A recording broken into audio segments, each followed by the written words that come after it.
It is 9:30 on a Thursday night, and you are tuned into Beltway Radio and Beyond, which can mean one and only thing.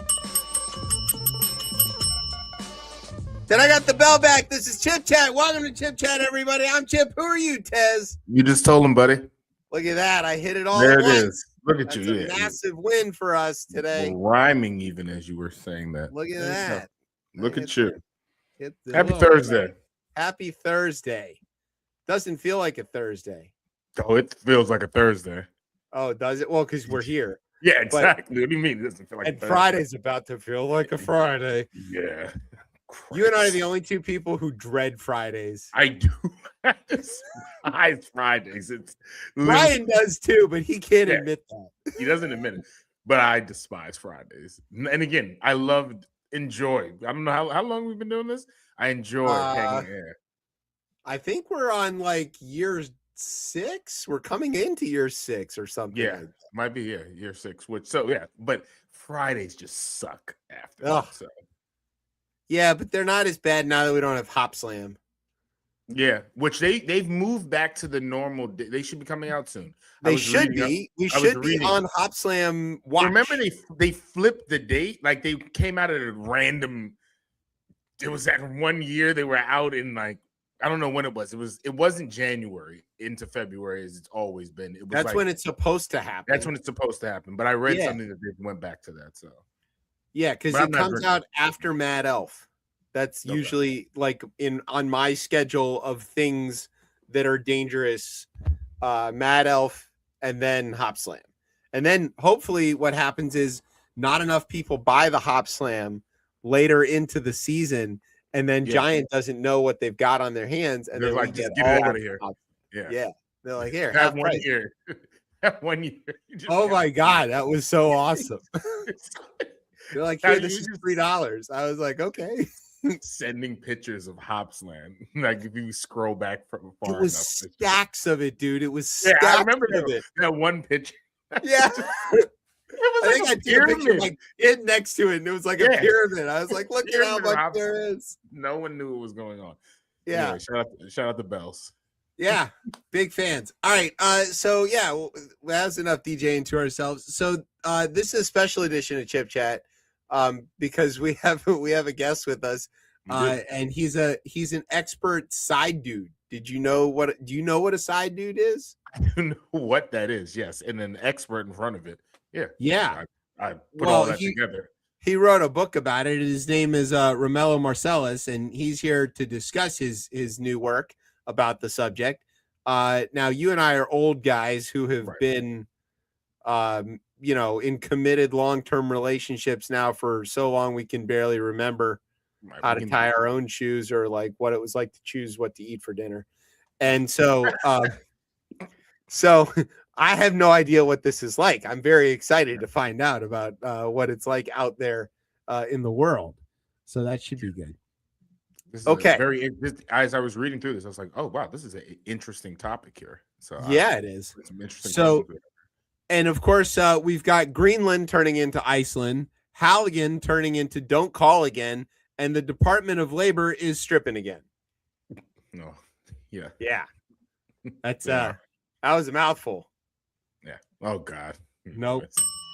Okay. So and then we'll have some headlines and maybe even a little SCOTUS talk. We found a way to like somehow tie SCOTUS and the Fed together to make the most riveting conversation we could ever have.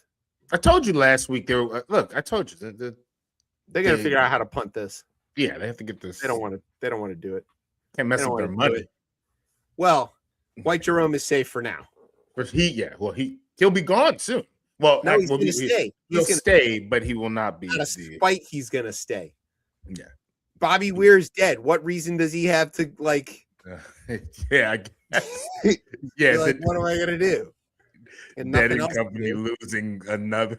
The dead losing he has nothing else to live for, right? He doesn't want to go out and retire and show his family. He would only be going to dead shows. So we shall see him stay. I'm trying to remember who it was, but they made some joke about how Dead and Company frontman Bobby Weir transitioned to just Dead. And that was on like an actual news broadcast. Come on. I was like, well, you know. I mean, all right, yeah. I think it was Steve Inskeep that said it, maybe. Oh God. Yeah. Yeah. They get a little spicy over there at NPR. Yeah. It's lowbrow kind of for me. It's just like, all right, the easiest. The easiest thing That's a bad joke even for us. Yeah, and we have terrible jokes. I looked at the headlines. We got we got 10 of them, if not more bad jokes. Yeah. So yeah, whoever wrote those is gonna be in trouble. Okay, so do you have a word?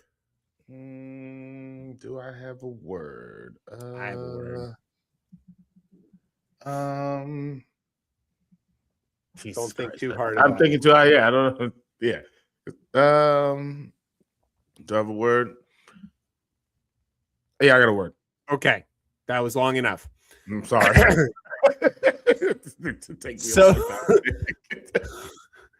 So sit back, grab some hiding spots. It's snow time. You're listening to the best show, the only show, Chip Chat on Beltway Radio and beyond. Sweeps.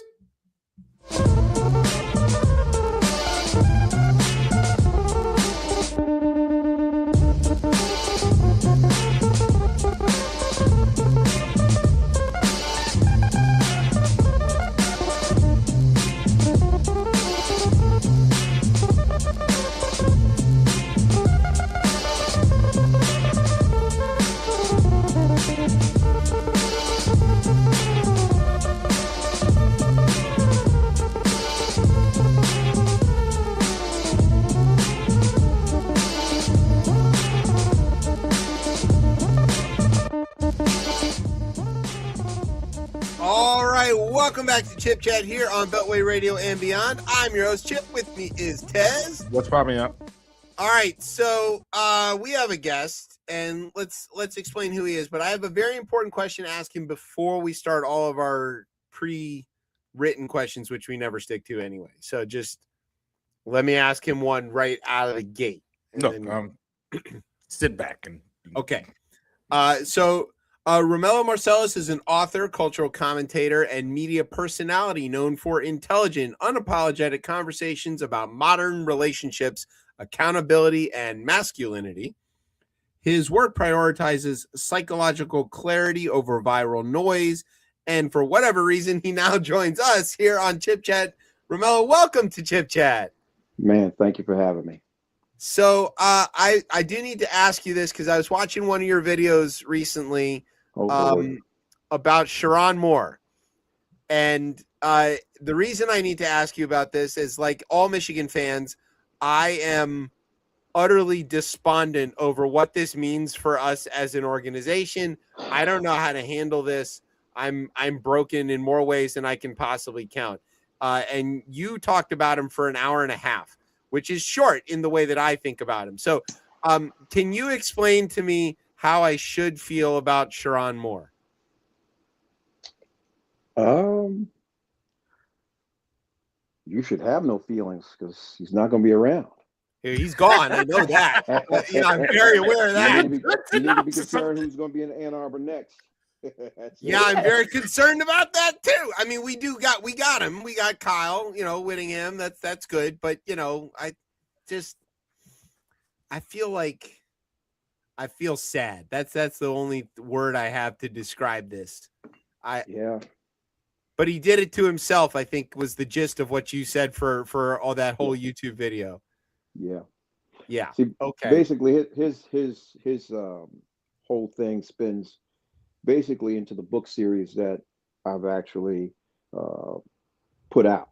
Confessions being the second book, and Kings Play Chess and Not Checkers is the first one.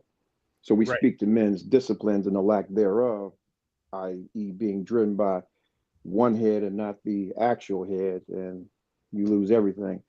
$14 million buyout and everything else. Chance at glory. Classic crash dummy.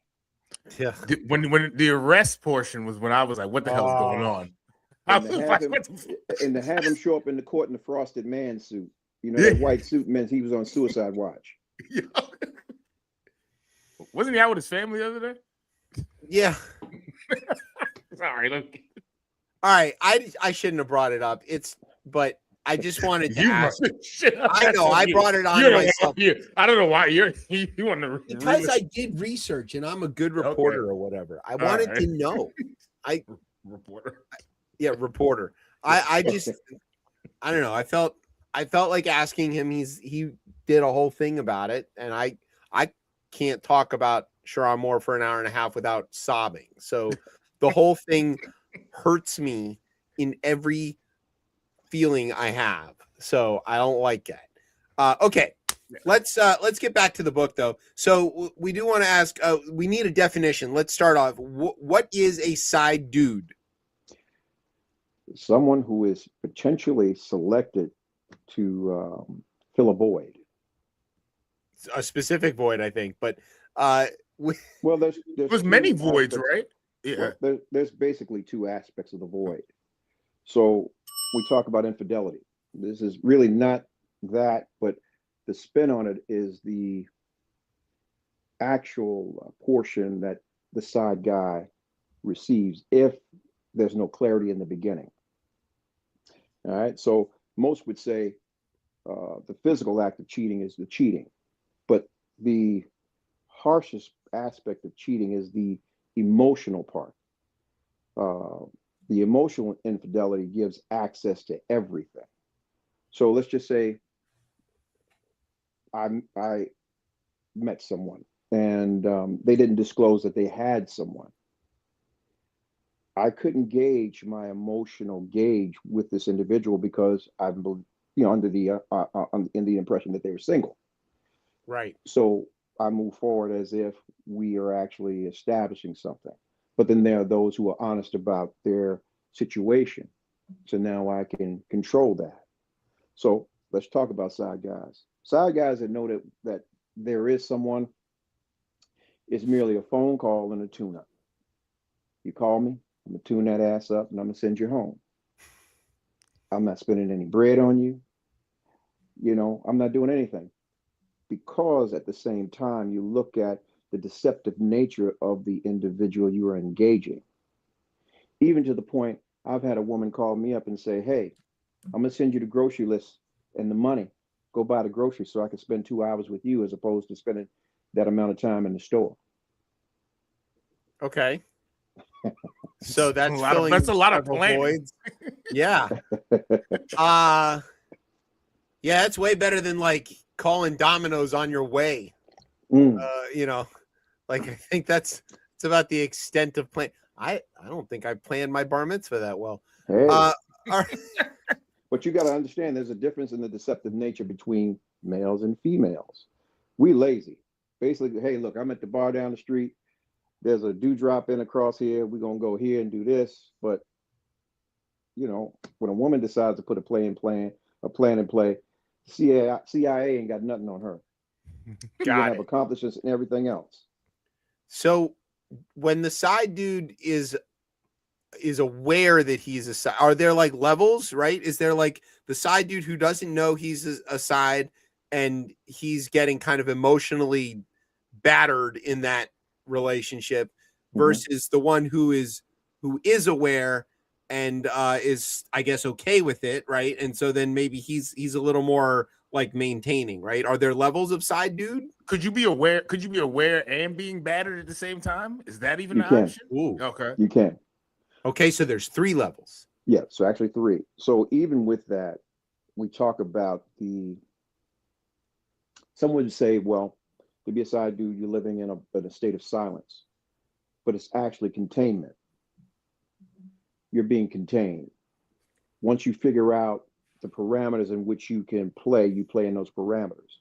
You can only call at a certain time. You can only see her at a certain time. You can only do what is allowed you to do based on the actual options given.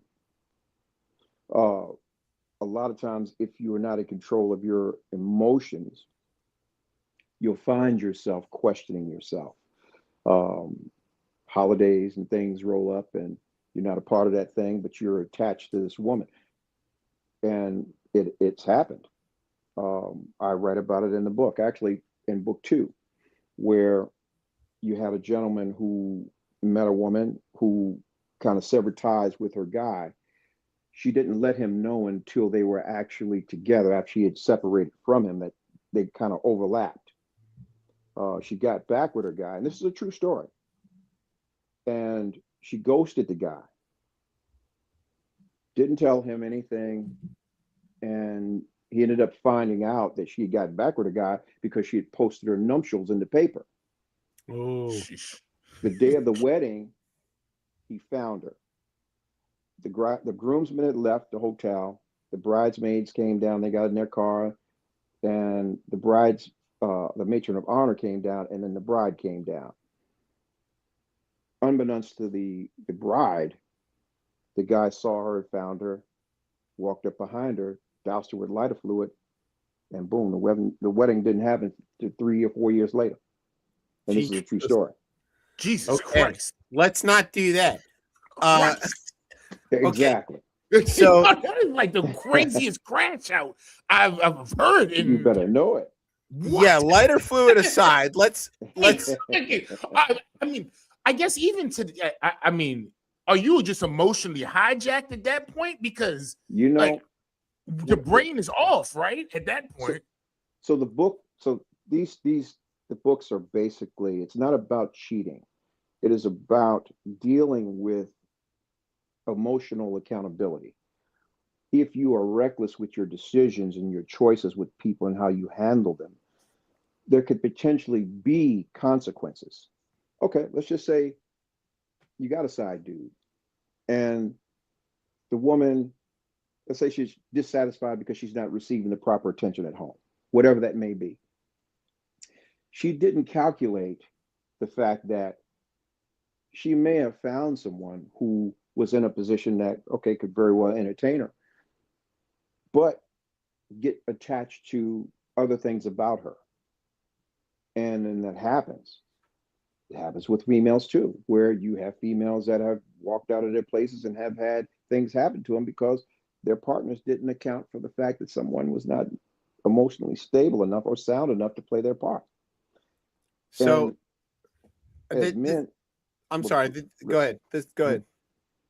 As men, we are kind of programmed to deal with these things in silence. Any emotional change, in silence, whether it's our pride, our dignity, whatever that may be, what that could potentially look like. But women tend to process dissatisfaction in their relationships internally long before they act on it. This is why when they meet someone like a side guy, it's merely conversation first. To have a conversation with somebody that's in depth, that means that I like you. I'm getting to know you. I'm extending these things to you. And a side dude's position is to listen and take his time with his responses. The responses are not to commit myself, but to just be here and be a place of comfort for you. You need to blow off some steam? Yeah, come on over. You need to get away for a moment? Come on over. I got you. You just want to be held? You see these shoulders, they nice and strong. Come on over. You can lean on me. Yeah. Bill Weather style. Yeah. And I'm going to send you home. Don't forget the ring. So, not to make it back to college football or anything, but one of the things, no, this is a legitimate question. Okay. Nick Saban famously tells his players, never, or his staff, I guess, never mess with somebody who has less to lose than you do. Boom. And I think that's a wise decision, I guess, if you're going to be doing so. And I'm not thinking about it only in terms of like infidelity, right? But also in terms of like, if you're going to do something a little nefarious in business or something like that, that there's no honor amongst thieves. Everybody knows that what they're doing is wrong, and they basically don't trust each other. So they got to have something on the other one to keep them accountable. And if you can lose more than the other person you're committing the act with, you're vulnerable in a way that they're not, and it's imbalanced. So Do you I mean, do you cover that, or like, is that a thing? Do other people think about that? How does that go? This is a Sharon Moore thing. It is. This is where it came up. No, this is how I learned about it. $14 million buyout. Come on now. Yeah, See that's the everything to thing, lose. right? That Yeah. Saban tells his staff, don't get in trouble with your subordinates because they got nothing to lose and you got everything to lose. Everything. But see, here's the thing. Because he was a side guy, he was a billboard. The individuals that played the side game with him knew everything that he had. As a side dude, you don't know shit about me. I'm gonna meet you where I meet you. We're always outside. You're never coming to where I rest. I got money for hotels. You got money for hotels. And I'm gonna tell you something. It may sound crass, but it takes no time to do what you came to do. I had a female that I interviewed, and this is the deception and the depth that some people are willing to go. She was in the home with her guy, and her ex texted her. She was willing to leave the house under the guise of going to get snacks to meet this guy in a gas station parking lot and get cream pied and come back home and try to creep in.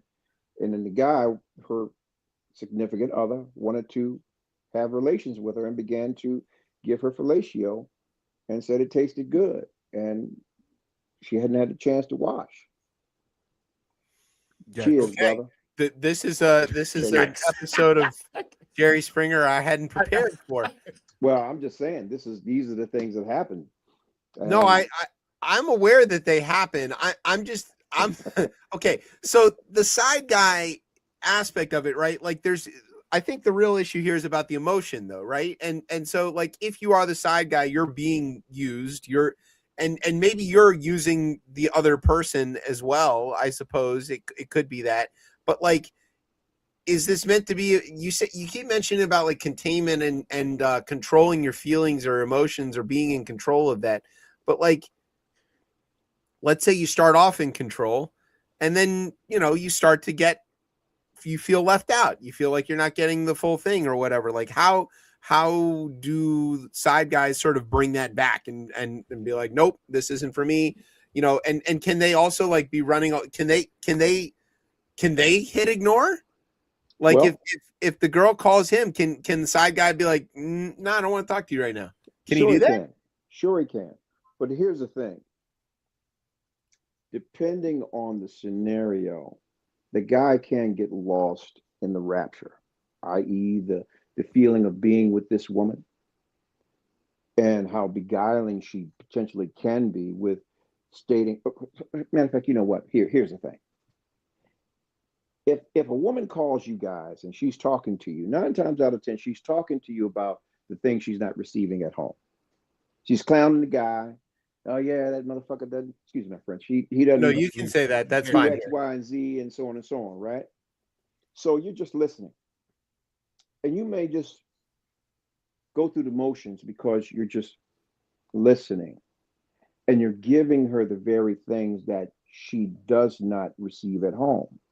I see it all the time. A lot of times when women emote, they don't want you to do shit.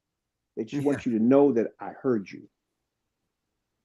And if this guy is really on his game, he's doing what he got to do, whatever he needs to do, he may not hear her. This is the 80-20 rule. So here you go. We live in a world where means put you in a position to be the boss. I pay the cost to do it.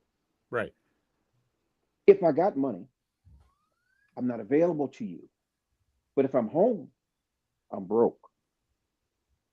So you got to toss the two unless there's some balance. I'm working a 9 to 5. Half the things that you desire, we're not going to have. But if I'm applying myself to things that are greater than me, I may not be available to you to receive all the things that you receive. This is the pitfall for the side guy who is not aware of himself, meaning he's not amassing his disciplines.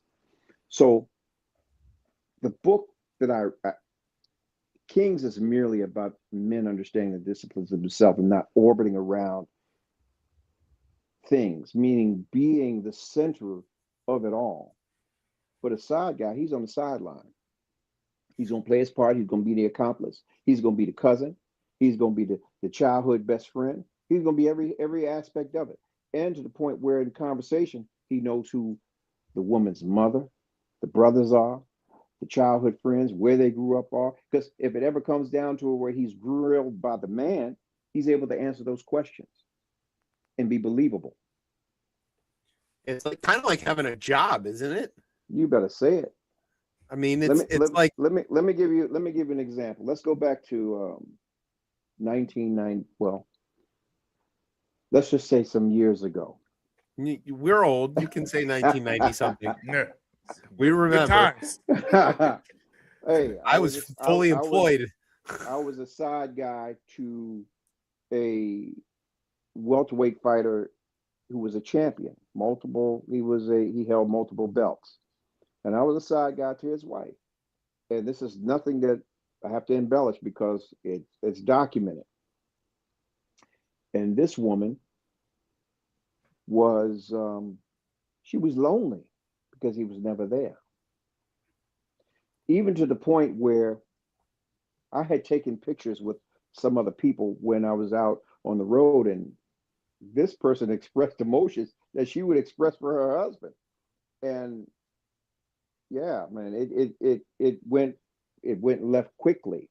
It got to the point where individuals around her turned on her to expose the fact that she was gone. She had lost herself in regards to her family. And I continued to try to send her back to her family. Yeah. Gifts and everything showed up at that point in time. And yeah, it was bad, real bad. I had lost myself, but she had lost herself in that position. So yeah, it can reverse.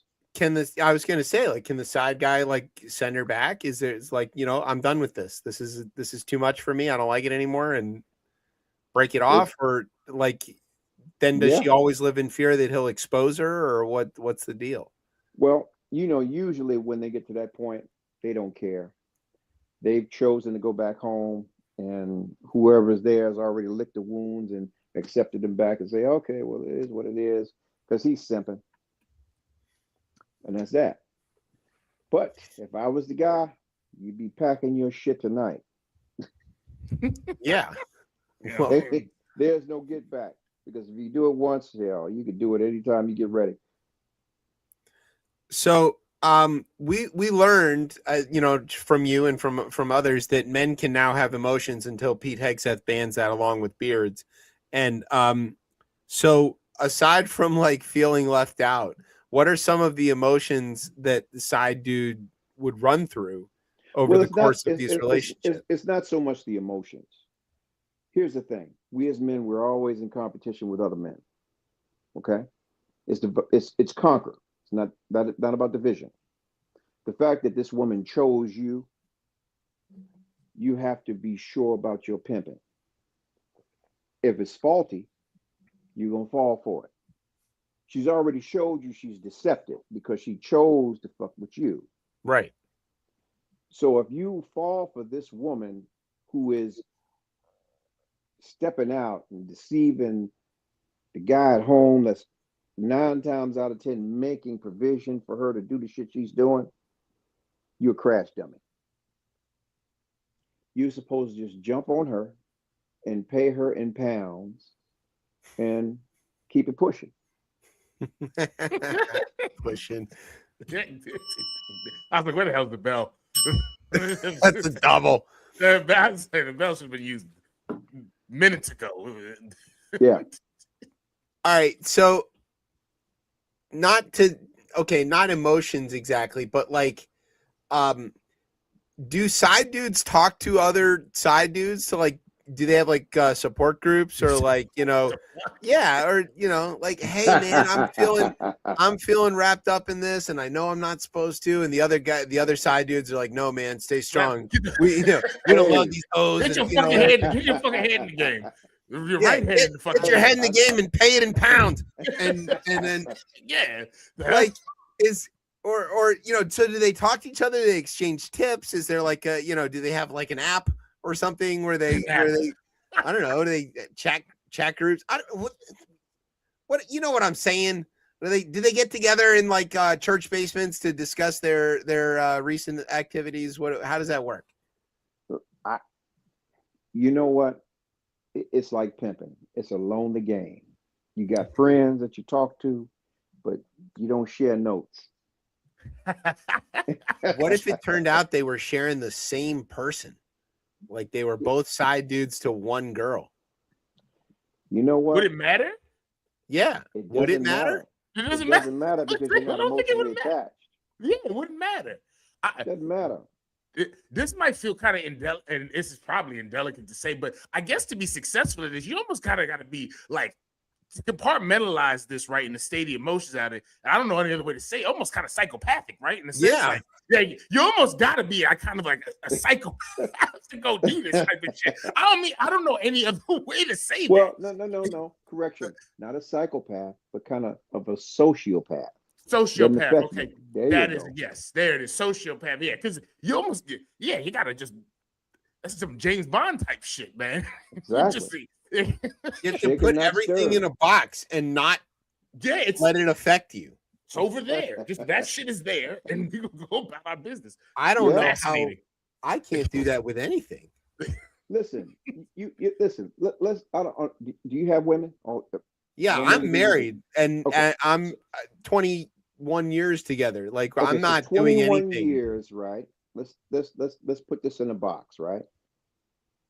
You were able to grab one of these little apps and find out that your wife had Tinder and Bumble and whatever meet.com, and you find out that she's sending Cupid naked pics, and she's got dick pics in her thing, and you know she's disappearing from work at a certain time, and then you go into her goddamn Uber, and she's showing up at hotels and different places in midday, and then hey, you were able to have an opportunity to see the fact that somebody sent her lunch. What would that do for you? Yeah, it'd be terrible. I think. I don't know. I mean, also, how do people check into hotels anonymously anymore? Don't they ask for like a million kinds of ID? Listen, there's more than one way to skin a goddamn cat. Yeah, I'm Here's the thing: if you were smart, and this is the deceptive nature of those that are determined to do the shit that they want to do. Even creating a business, I can check into the hotel under the business. You would never know that I was there. Right. Well, ChipChat LLC exists. Maybe it should start earning hotel points. There you go. So if you are out there as a side dude and you need some sort of anonymous way to check in, we will rent our business existence to you for a small fee so you can check in anonymously and we'll take the hotel points. Hey, listen, it seems like a fair deal. If you post the link, I promise you'll get a few hits. That's an enterprising idea. No more than a light bill or a water bill or something like that, but yeah, you'll get some hits. Yeah. All right. Brian, get on that.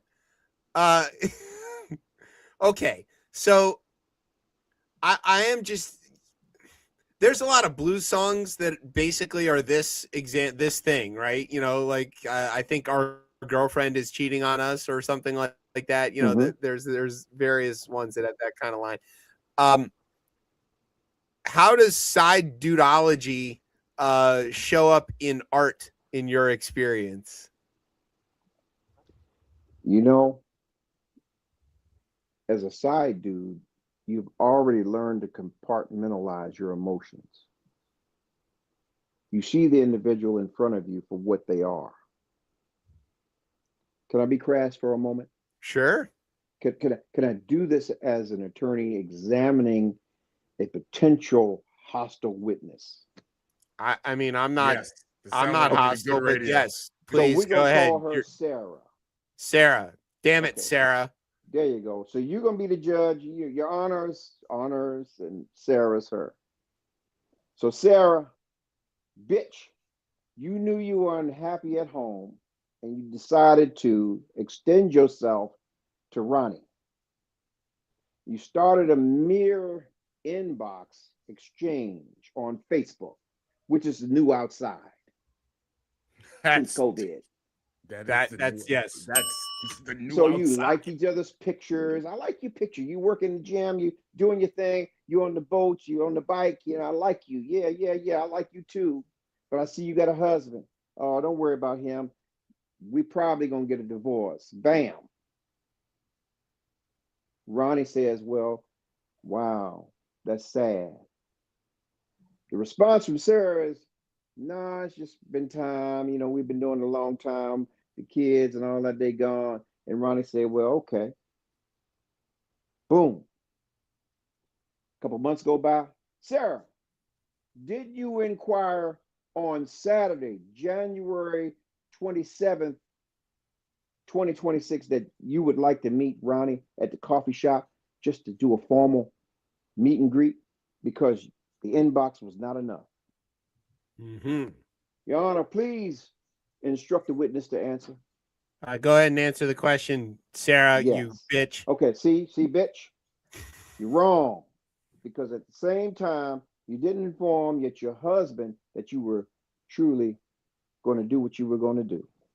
Ronnie's a good listener in your mind, but in all actuality, your husband was a good listener too. But at the same time, he was doing what he was supposed to do, being a provider, a keeper, and a protector. That means that your delusions of grandeur and all the other shit that you are willing to, feed your mind with daily, because you see other females doing the shit, became a problem for you.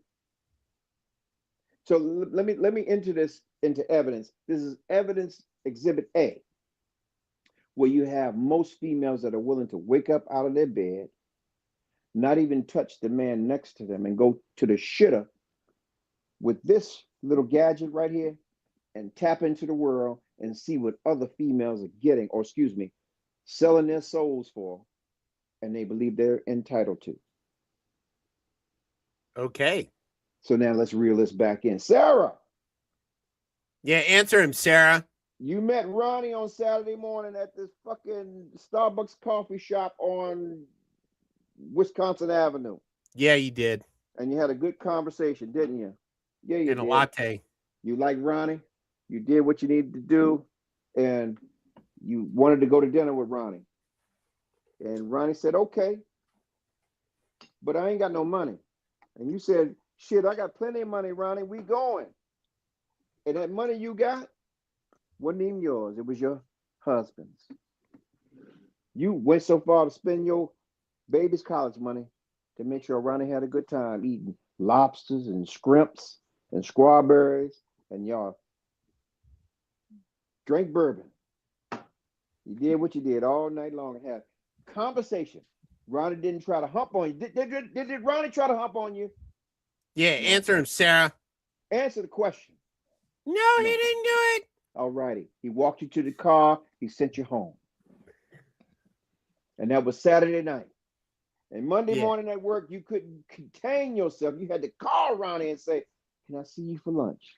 And Ronnie said, I ain't got no money to be coming to lunch with you. Because see, Ronnie already knew about your sorry ass. That you had a husband at home. And Ronnie know he make $48,000. Matter of fact, he's bringing $48,000 home. He ain't got no money to be playing with you. So yeah, you came on and you met with Ronnie for lunch and you paid for lunch, and Ronnie went on back where Ronnie came from. And you liked the fact that Ronnie listened to you and was there and opened the door and walked you to the Uber and sent you back to work that you paid for. Or your husband paid for. So when you decide to call Ronnie on Thursday and say, listen, I'm going to take off for half a day, but I'm going to go ahead and get me a hotel at the Washington Thomas Circle Hotel, and want you to come and visit me for lunch. You made it up in your mind that you was going to give him some cootie cat, didn't you? Didn't you? And you checked in using the new ChipChat LLC hotel points arrangement. Say it again. Repeat that. Yeah, we're going to put the link up tonight. Y'all need to get that. Yeah. All you cheaters. Yeah. And we're not facilitating anything. We're just making it available for those who may need to. That's free market, man. Supply and demand. Hey, supply and demand, man. Capitalism, baby.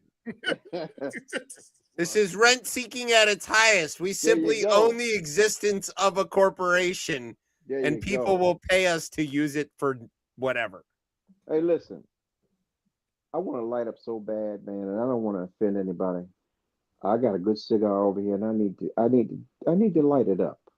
You can light cigars. We don't care. Thank you. We can't smell things through the internet. Nobody's gonna be upset about that.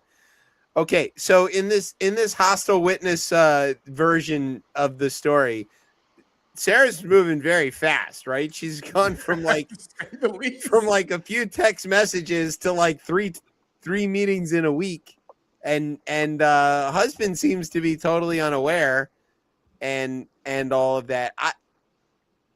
At some point, I'm just wondering, how like the old comedy line of like, take my wife, please. Is there some aspect of that going on with side dudes where like main dude is just like, yeah, whatever, I don't care. It's more effort than I want to put in. He is totally unaware. Oh, he's unaware, or he doesn't care? He's totally unaware. Okay, but he does care if he knew. Oh, he cares. Okay, trust me. He's got her, he's paying the cost to be the boss. Okay. 9 times out of 10. So it doesn't sound to me like Ronnie has a job yet in this version. So far he's still in job. He's getting $48,000. Yeah, but he has his own job. But like I feel like he's in the interview process. He's just fucking. Okay, it's not a job yet. He doesn't know the boundaries of the containment. No, she's a jump off. Okay, that's good for Ronnie, I guess. There you go. As long as he don't get lost. lost. Especially when leaving the club at late night and, hey, look, what you doing? Hey, listen, I'm going to come over here. Yeah, of course. Come on. And I noticed Ronnie hasn't met her at his house yet. So he's also, like, maintained that distance. They're doing car dates and some more shit. Friday night happy hour, she go out. Hey, look, I'm over here at this mall. Meet me in the parking lot. She come over and give him some Gok 5,000 going home. I see one euphemisms, man. The euphemisms are amazing. I'm just trying to tell you, it is what it is. And the thing is, it's not always glorified, because here's the thing. The emotional checkout has already happened. The physical thing is merely the actionable item. Right. The thing that makes it more serious is the emotional checkout, that this woman is willing to subject herself to anything less than what she would truly be deserving if she was solid in her mind. Yeah, I think that's true of like any kind of nefarious activity, right? Like by the time you've decided to rob the bank, you're already morally bankrupt at that point, right? So like, well, maybe no. That's not the right word. But let me say this to you, because I know bank robbers. They going in for the money. They don't. Yeah, okay, that's right. That was a bad example. By the time I think they're going in to get. Yeah, maybe not that, but you know what I mean. Like by the time you've decided to commit the act, no matter whether you actually go through with committing it or not, you've already kind of crossed some line at some point mentally. Yeah, that you've decided this is an okay thing to do. So, isn't that like what Jimmy Carter said he was sorry for? He committed adultery in his mind or something, and that he had to apologize for that. Yeah, I guess the relevant conduct he was sorry for. Yeah, in his mind. Yeah, well, Jimmy Carter's so good he doesn't even do adultery in his mind. In his mind. He's like Jesus, but better. That's what the JC and Jimmy Carter stood for. Right. Oh, God. Yeah, him. That guy that you just mentioned, him. Yes. Wow. Jimmy Carter has the same initial. Yeah. Yes. Yes. Okay. Clear on that. So listen, I want to hear the rest of the Sarah story, but I feel like maybe we need to have you back on to tell like some more of these things, and maybe even like we can reenact it like as a radio play. Maybe we'll get a few people together. You're a writer, right? You've got the gift of this storytelling. You're conjuring it up in front of us right now in real time. So here's what we should do. and we're going to plan this next interview on the air. What we're going to do is between now and whenever you feel like you're ready to do this, you're going to write us up a show, a whole set of dialogue, right? We're going to find a few other people to help us to be, join in. I'm sure we can get Charlie to help with some voices and all this other kind of stuff, right? And we're going to reenact your story, whatever story you write for us on the air, with you directing it and like managing that. Does that sound like something we can do? Let's go. Have a lot of fun with this. Hey, listen, the script is already written. Right. Yes, I was going to say. Let's go. Who gets to be Ronnie? I don't know if we have the leading man ready to be Ronnie. You can be Ronnie. I don't think I'm up to Ronnie. I could be like the Uber driver. I think that's about like I'm not main character. I'm kind of like side character. Nah. Let's go. There we go. I love it. Fully here for this. Yes. Okay. Amongst the better ideas we've had on the show. So Romello, how can everybody get the books and stuff and because they got to read up, they got to be ready for when we do this. You got to be ready for when we do this. It's available now on Amazon. What do they search? What do they go look for? Just your name? Confessions of a Side Dude, and by me, Romello Marcellus. It's right there. There you go. And that's what the book looks like. So when maybe if you get this book, you don't leave it out on your coffee table. I think that's and the thing is, it's so intense. It's a quick read. It's only 17 pages. Okay. And you'll get everything you need to get. Sort of like a poem. I read some of it. It does read a bit like a poem. It does read perfectly honest. Poetry, yes. So maybe you can incorporate some poetry into the radio play that we're going to do as well. You clearly have a knack for that. The concise, like bam, ba-bam, ba-bam, it's containment. I love that. That's just sort of like that works. So, okay. And then if they want to follow you and catch up with your other pursuits, what's a good way for them to do that? Romello.Marcellus on the Insta-Slut. Same thing, Romello Marcellus on Facebook. And Triggered with Romello Marcellus on YouTube. And from there, you can get my my Patreon and my Telegram. There you go. There we go. That's what's important. Yeah, the Telegram. You can come and check me out on Clubhouse, Lawyers Without Borders. Oh, that's your real gig? You're like a lawyer. Yeah, come check me out. That's impressive. Yeah, no, we need a lawyer. I'll help you. We're not going to say why, but we need a lawyer. I was going to say, be quiet. I'll text you about that later. Shut up. Don't say anything. Shut up. Not without my lawyer present, I won't. Hey, I heard y'all talk about Georgetown. George Washington, rather. Yeah. We'll talk offline. Okay, we'll talk about that. Yeah. Brian knows more about that. I'm up at Howard. He's down in GW. We have, competing ideas. But anyway, well, not about that. It's a different. We don't compete at those things. I was like, calm down, Tez. More about these competing ideas that you have. No. These competing ideas. All right. Romello, here's what we're going to do. We're going to take a break and then we're going to do the rest of the show. Do you want to hang out with us for the rest of the show or do you want to? Sure. All right. Now last week we had a guest willing to do that and we seem to be rolling. Yeah. So usually people leave, so we appreciate it. Yeah, a lot of people bail on us, to be honest. Which I did. Man, I'm here, man. I'm for it. I'm here for it. That's great. All right, so here's what we're gonna do. We're gonna take a break. When we get back, we're gonna do some headlines and hang out with Romello Marcellus. You're listening to Chip Chat on Beltway Radio and beyond. Sweeps. Whoop.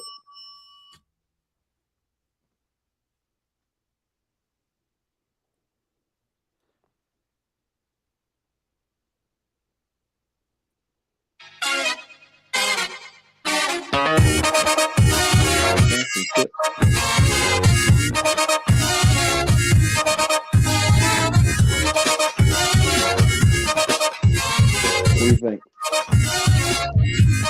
Huh? What do you think? Well,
All right, welcome back to Chip Chat here on Beltway Radio and Beyond. I'm your host Chip. With me is Tez. What's popping, y'all? That took us everywhere. Hanging out with us.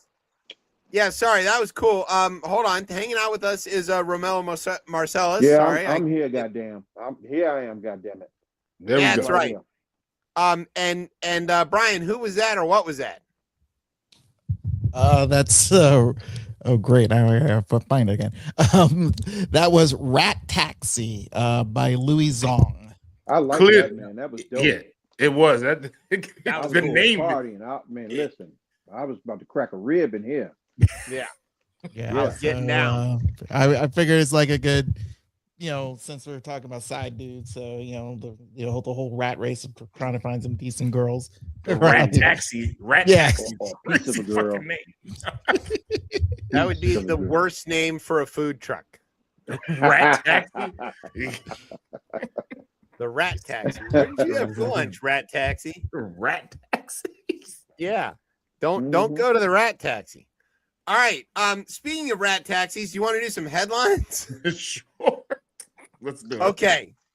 So Romello, I'm just gonna let you know, hang on tight for what's about to happen. And since you're now our legal counsel, you're gonna you feel I'll put my seatbelt on and I'm riding. Yep. There we go. All right, Tez. Do you want the first one? Sure, you count yeah. ahead? I didn't count ahead. I did look through the show though, just once. Okay. Just once. All right, here we go. Lindsay Halligan has stepped down from her post as U.S. Attorney for the Eastern District of Virginia. She said she plans to use her time to continue not being the U.S. Attorney for the Eastern District of Virginia. That's right. Trump is in Davos this week addressing actual rich people, but instead of discussing the world economy, he's focused on pissing off the Europeans by threatening Greenland. Which one does in Davos? Yeah. Excuse me. If going forward, if we're using him for the rest of the night, can we call him Uncle Daddy? Uncle Daddy. That is what he says that the people in Greenland call him. He does say that. That is. He does say that. That's what my nephew calls me, actually. So that's a whole confusing thing in our family.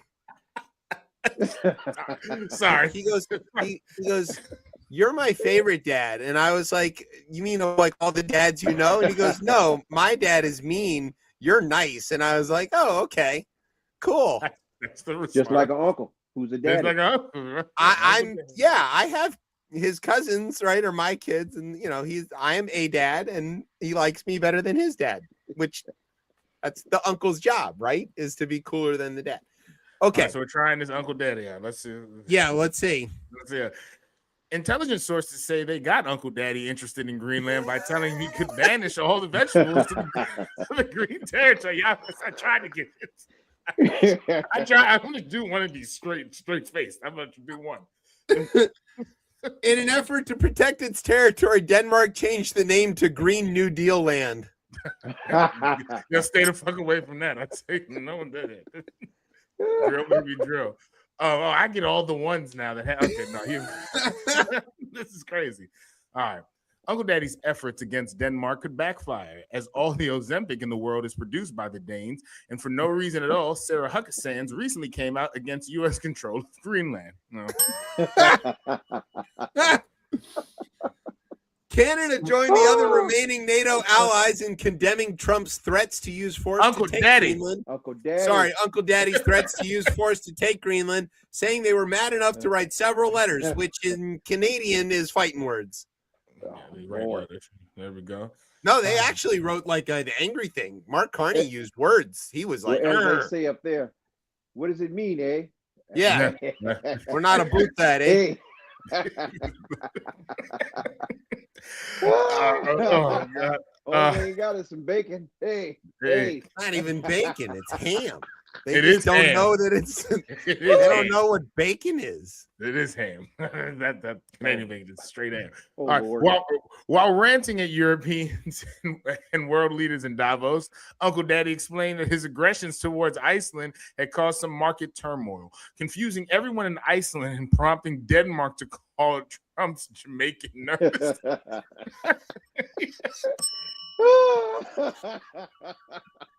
Oh man! Obviously, I would read that. I had hoped. Obviously, The Jamaican nurse.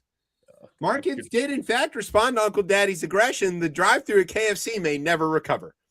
All right. They ain't selling nothing but wings and beaks anyway. Beaks is crazy. Allegedly. Excuse me. Allegedly. Look at these dead ass birds. He's a good lawyer. Allegedly. Allegedly. I've been trying to get Chip to say allegedly on this show for half of the things that we've been saying for the last 6 years. I'm doing the alleging. I don't have to allegedly. I just allege. I'm alleging. You are. I'm the allegedly. There you go. Alleged. There you go. New The reporting. alleged perpetrators.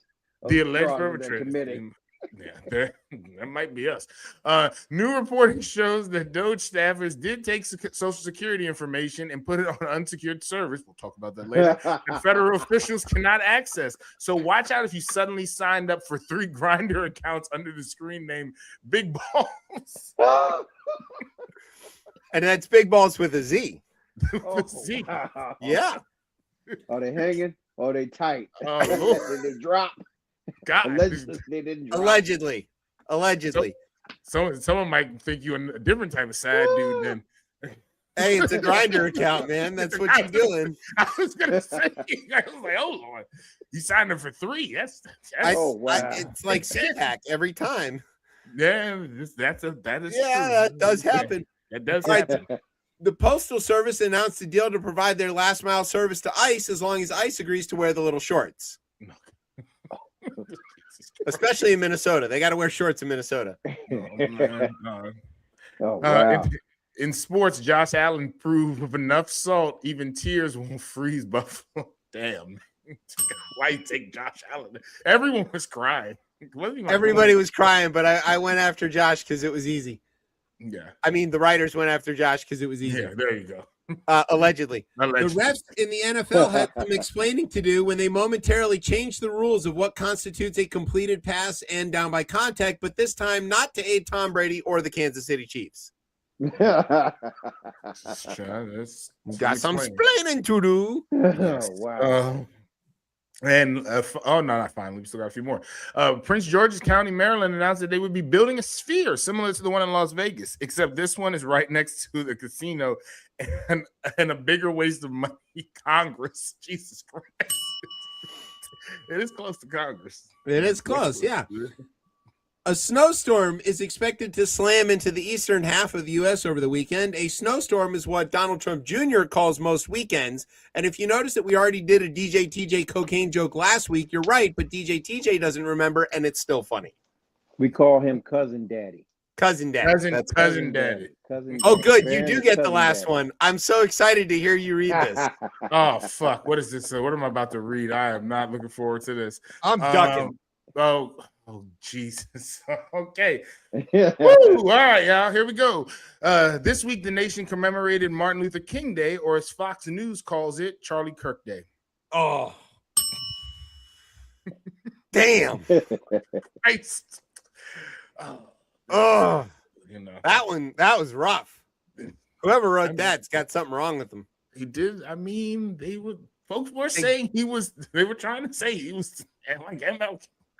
They love that was sad. to say that. They love that. It's They're crazy. like, oh, you Charlie Kirk can judge man by his characters.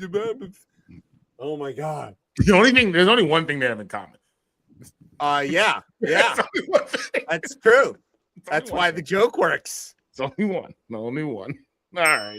Let's move the fuck on from that. Let's take a shot at something else. Okay, there you go. No. Give yourself the fucking bell. Jesus Christ. Okay. That's not good. All right, let's see. You want to do some rundown? Let's do the rundown. All right, now we've come to the part of the show. It's called the Rundown. This is where I tell you about some stuff that's going on in the news. If we were real reporters, it would sound a little something like this. Go Blue. Oh my God, no! From Beltway Radio Ryan. in Washington, D.C., I'm Emmy-nominated TV newsman and just bona fide sexual beast, J. Scott Smith. And this is the part of the show where I tell some stuff about well, maybe not me, but somebody else is going to tell some stuff about what's happening in the news. So what's going on in the news, fellas? Thanks, Jay. Go check him out. He's on the weekends in Detroit. They know how to handle snow, by the way. Not like us. Okay. So before we're going to talk about Don Lemon for a minute, which of course means that the news has been very slow this week. That's a great response. I can't believe I'm going to talk about Don Lemon, but Lord. Yes, with a T. Yeah. But before we get to that, I want to mention why we're talking about Don Lemon, which has to do with the fact that ICE is abducting all of the people all of the time. And it's thousands and thousands of people by their own admission. And they say they're all criminals, including the 5-year-old that they abducted in Minnesota today. Okay. And just to fill in the context of this, what happened was they went to a car where a guy was driving his kid to school. They smashed all the windows in the car with the kid inside and dragged the dad off and arrested him for driving his kid to school. And then they were like, oh, this is an unaccompanied minor. We better arrest him too. And so then they arrested the 5-year-old and then said that the dad had abandoned the 5-year-old and then threw the 5-year-old in detention. Which is this the one that ended up in Texas? Yes, and then they ended up in Texas, which is totally normal, right? Because that's what real countries do with children. Well, legally, they have the right to expand the implication. Yeah. They also issued this memo where they said that an administrative warrant was good enough reason to go into somebody's house. Exactly. It does seem a little confusing because I was fairly certain that the Third Amendment is the one about quartering soldiers, and the Fourth Amendment is the one that says you better not go the fuck in my house without a warrant. And so, I don't know why they think that's going to hold, but just for everybody's clarity. Who signed this administrative warrant? That's a great question. An immigration judge. I don't know. Which is funny because they're not judges. They are employees of the executive branch. So if we get into a separation of powers question here about whether this is a warrant that has been signed by the judiciary because the executive has made a case of probable cause or otherwise. That is not the case. That is not what's happening here. So imagine you wrote your own permission slip to go break into my house and take my shit. That's what we're talking about. Well, hopefully someone will take my fake permission slip to the Supreme Court and they'll rule in my favor. It'll happen pretty quickly, I would imagine. But you know, it's just one of the. Also, keep in mind they are using crazy. Yeah, they're using children as bait. I want to be clear about that. Yes. Let me be. They're going and snatching up kids, and then they're going to the house with the kid that they snatched up from a school, which they have done now hundreds and hundreds of times. They're taking kids out of school, going to the house where the parents live, and saying, "If you want your kid back, come outside and get him." And then they go, well, we can't come outside because you're going to arrest us. Now they don't even need to do that. They're just going to go break down the door and be like, oh, we have a judicial warrant. You don't have a judicial warrant. Yeah, no, it's an administrative judicial warrant. It's good now. And then they're just going to take them. So let me ask you a question, you guys.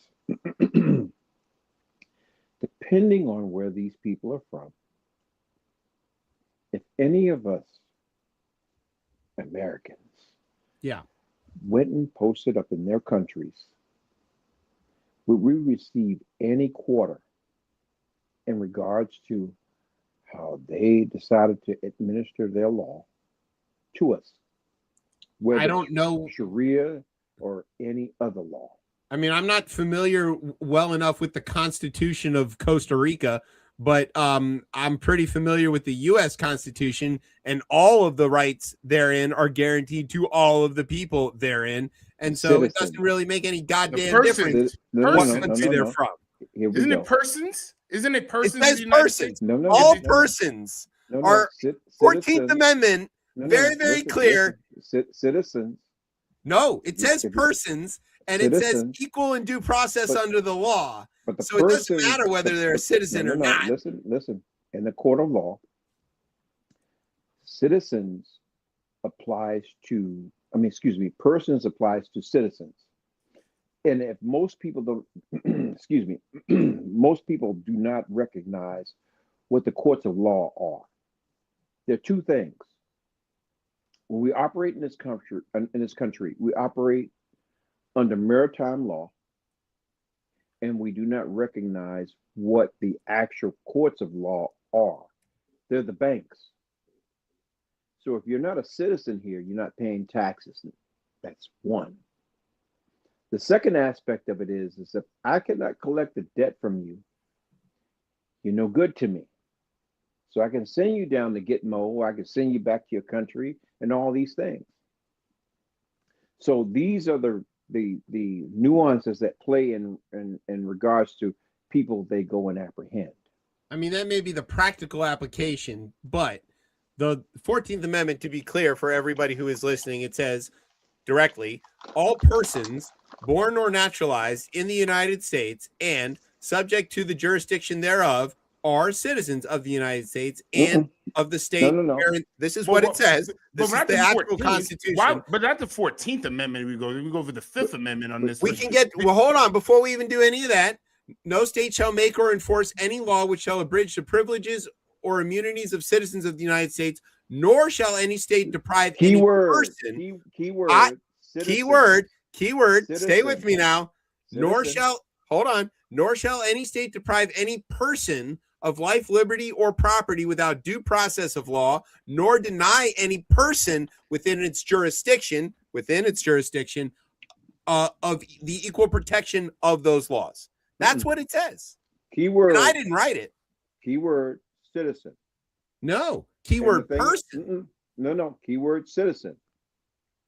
Because you got to go into the Fifth Amendment. The Fifth Amendment includes aliens. The Fifth Amendment due process clause protects all persons within U.S. territories, including corporations, aliens, and presumptively citizens. It does. Seeking remit. Yeah, that's the Fifth Amendment. Specifically says so. Does not. And that is the law. No. Actually, does not. Depending on, and here's where it gets murky. At the discretion of those who are sitting in charge. Fair. And if you decide to say, well, no, fuck them, they don't get any protections, or I'll give them protections for 45 days. They need to get their shit in order. That's where that lies. There's no I understand the judges the actual factual. They can go. But I'm simply telling people who are listening to this show. So let me give you the raw deal. You know, there's different aspects of the branch of government, the judicial, the executive, and so on. I have sat numerous times in Supreme Court, and I'm going to tell you something. They don't give a fuck who you are when you come into the Supreme Court. It's like the hand of God. If you get up to pee, they will lock your ass up and escort you out. I'm just trying to give you some game. So if they put it on paper, it is so. But when we talk about the executive branch, the one that sits over it all has the power to incite world war for at least 60 days without the vote of Congress. Yeah. So what I'm saying to you is, regardless of what you're Venezuela. seeing in these amendments, if the one that's sitting up there in the House, if Uncle Daddy say, all right, fuck them, they don't get these protections. Yeah, that's what he can say it, and at least for 60 days until he gets the vote of Congress. Yeah, we're not arguing that Trump seems to do things extra constitutionally or extrajudicially. Uncle Daddy seems to do things extrajudicially or break the law rampantly. We're trying to make sure that people do understand that those things that he is doing are against the text of the Constitution. So even if he is operating in practice as if the 14th Amendment doesn't say person, it does in fact say person. And we just want to make sure that everybody's aware so that they're properly enraged by the use of children as bait to break to then violate the Constitution's Fourth Amendment protection against unreasonable search and seizure, and that they should be very pissed off. Like, for example, the people that Don Lemon was interviewing. So back to this, Don Lemon went to a church. This is an incredible story. Don Lemon goes to a church where he's going to cover a protest. Now, Don Lemon is a journalist nominally, and so he's there with a camera Don crew. Lemon is a hoe. Okay, well, he's also a journalist hoe. So he's there with his camera crew, and they're there to go and interview the people who are doing the protesting, right? And the people are protesting the abduction of children by ICE. Let's call it that, right? So then the Justice Department was not keen on this, and Justice Department Assistant Attorney General for Civil Rights, I like that part, right? Harmeet Dillon said on Monday that specifically she was calling out the ex-CNN journalist Don Lemon for his coverage of the event, and that they're going to pursue charges against him. In an interview on some show called The Benny Show, she said that, quote, journalism is not a shield from criminal conspiracy. And she accused him of a bunch of stuff. Here's a really my favorite part, though, right? Reach for response to Dillon's remarks, Lemon said in an email, quote, "It's notable that I've been cast as the face of a protest that I was covering as a journalist." He wasn't there protesting. He was covering the protest, especially since I wasn't the only reporter there. But you'd think he was. The framing is telling. What's even more telling is the barrage of violent threats along with homophobic and racist slurs directed at me online by MAGA supporters and amplified by parts of the right-wing press. So Lemon stood by his reporting. He said, look, I'm out here covering what's going on. And then it got even more ridiculous. Trump weighed in on the protest on his fake Twitter.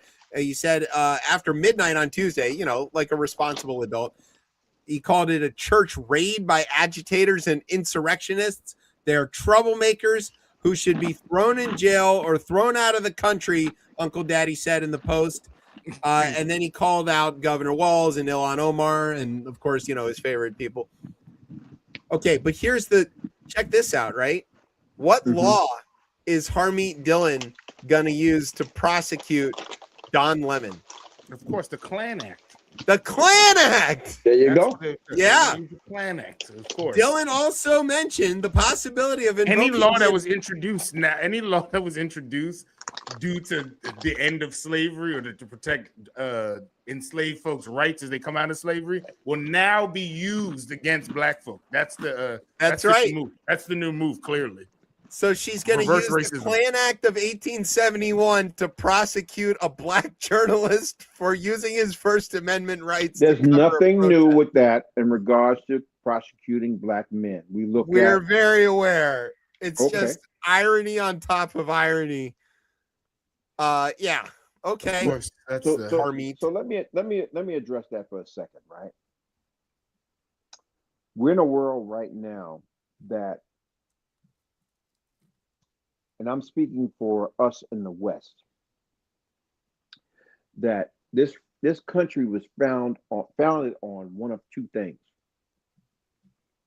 the ability to excel beyond imagination and to be a free thinker. So your thoughts are not your own at this point, because if you think anything against whatever the machine is doing, you're a problem. I don't knock Don Lemon. He's trying to get back in good graces with whoever he was ostracized from, allegedly. That's his business. He won his check back. I get it. He was on NBC, CNBC, whatever the fuck NBC he was on. And whatever got him off, got him off. At the same time, he's trying to drive his own narrative and his coverage and to see that he's valuable, so potentially he can get him another fucking job. Cool. But I don't give a shit who you are. You have no business walking into people's space of worship. I promise you, and even now we talk about the Christians and their worship and places there. No one's really getting on the fact that you have the Islamic State having open worship wherever they are, and the modus of operandi is to insert Sharia law wherever they're practicing their religions are. So we look at the difference in where we are. We're here in the United States. So let's say you were in fucking Baghdad or Abu Dhabi on vacation, and you fall under Sharia law on some shit that you did, and you didn't mean any harm. You just trying to cover the story. You know these people will still lock your punk ass up or behead you in the middle of the goddamn city based on their law. Okay, but we're not there, and Don Lemon was doing something that's legal and protected by the United States Constitution. And to your point about houses of worship, people shouldn't be going in there, including ICE. You should not be storming people's churches to go snatch their children to take them back to Guantanamo or wherever the fuck you're taking them. Well, so don't do that. Bad ICE. Bad. My belief is this: if you have not done it properly, you do not have legal citizenship to be here, and you have not taken the oath, our laws don't apply to you. You're a criminal, potential criminal. So we can't have this conversation without addressing the multitude of things that have happened to homegrown American citizens that have happened to them, not allegedly, but factually, by illegal citizens. I have no problem with anyone in the world that want to come and get the American dream. Come get it. But be vetted. Don't be here on the auspices of that you have a party that's looking to exchange, excuse my French, niggas for niggas. Because the niggas have woken up and not willing to buy your brand because you don't benefit us. So now you put another nigga in place to prop up your votes, and we'll protect you based on the fact that you're here on us. Look at Minnesota. Minnesota is fucked up. But How it you gonna sounds like no one want- likes the economy because you know what? If you hear legally, none of these motherfuckers are going to pick the motherfucking greens. They're not Yeah. going to pick the. You're So not no gonna one can. work in the And then no meat one's going to packing work. And plant. you know what? We don't talk about that piece. No. What, that's the piece.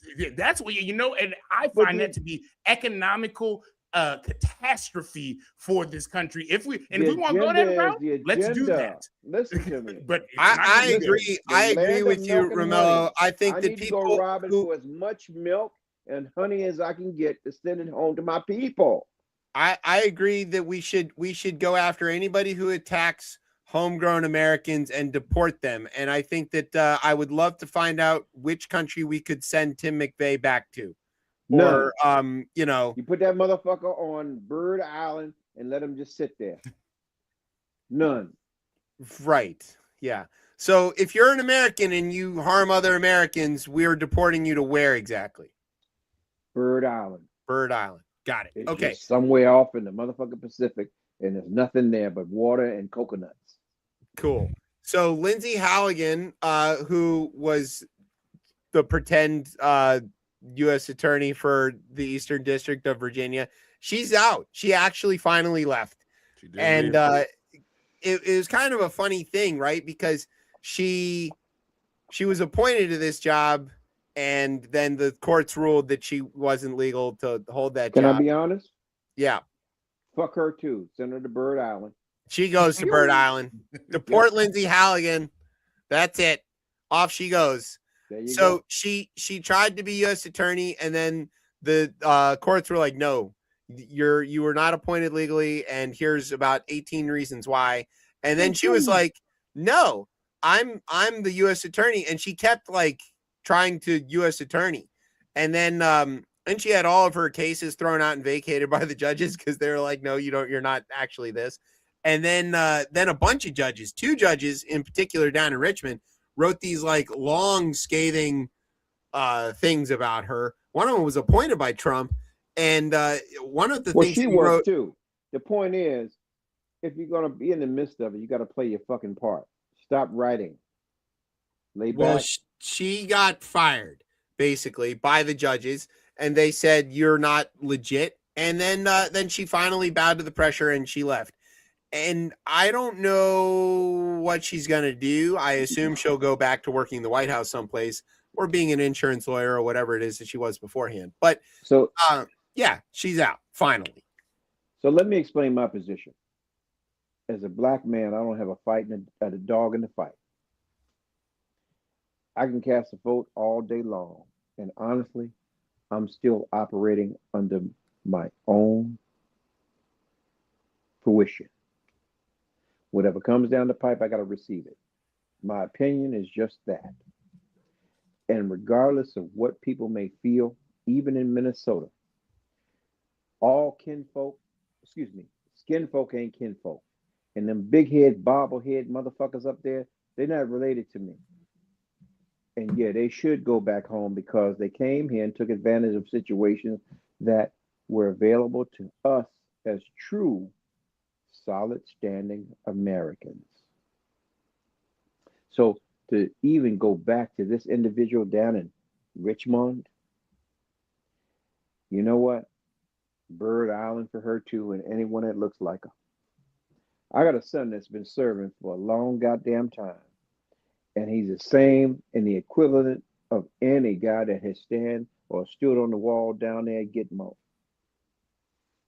They do the very thing that, old boy said, that we are able to sleep comfortable at night. I'm not knocking anyone that stands for us here.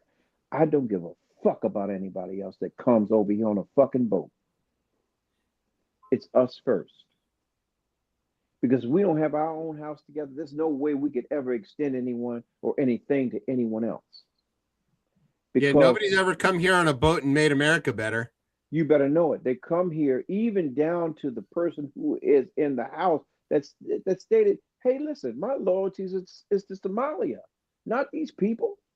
The president in Somalia and Tim Walz, he's a retard. The fact that he'd even go to the extent of changing up the flag of Minnesota to resemble Somalian flags. I have a problem with that. All the don't know suffering what that that's about. I don't think Listen. I seen that. Oh, you need to go and look, because trust me, that flag has changed. It's not what it used to look like. It's nothing like it used to look like. Yeah. Okay. Here's what we're gonna do. We've come to we need to hit a break anyway. So we're gonna hit a break. And then we'll come back with the Tez talk while we research Minnesota flags. Please do. And we'll be right back. Yeah, you're listening to Chip Chat on Beltway Radio and beyond. Sweeps.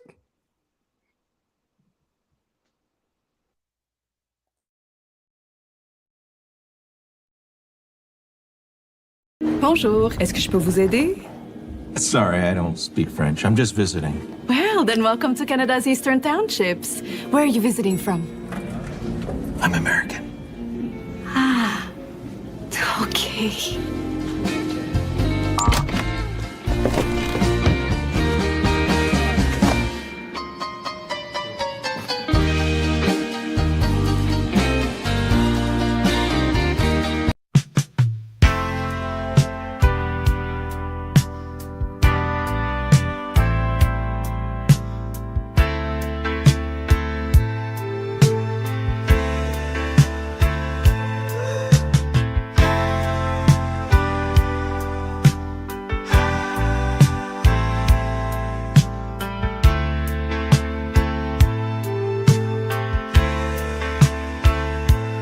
Is it my fault?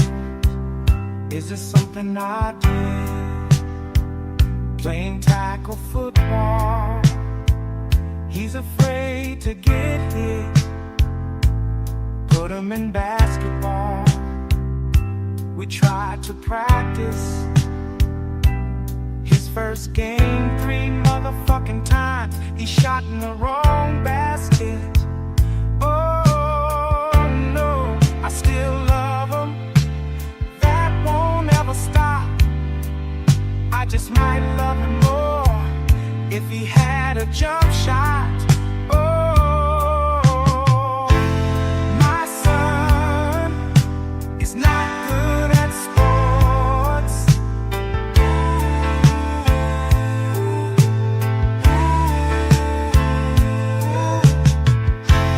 My son is not good at sports.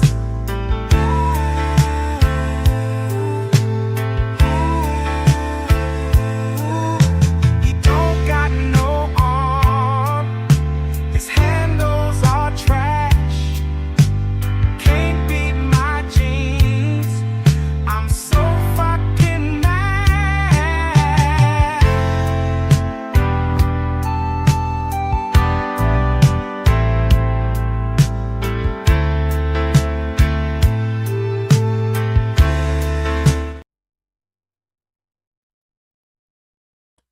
All right, welcome back to Chip Chat here on Beltway Radio and beyond. I'm your host, Chip. With me is Tez.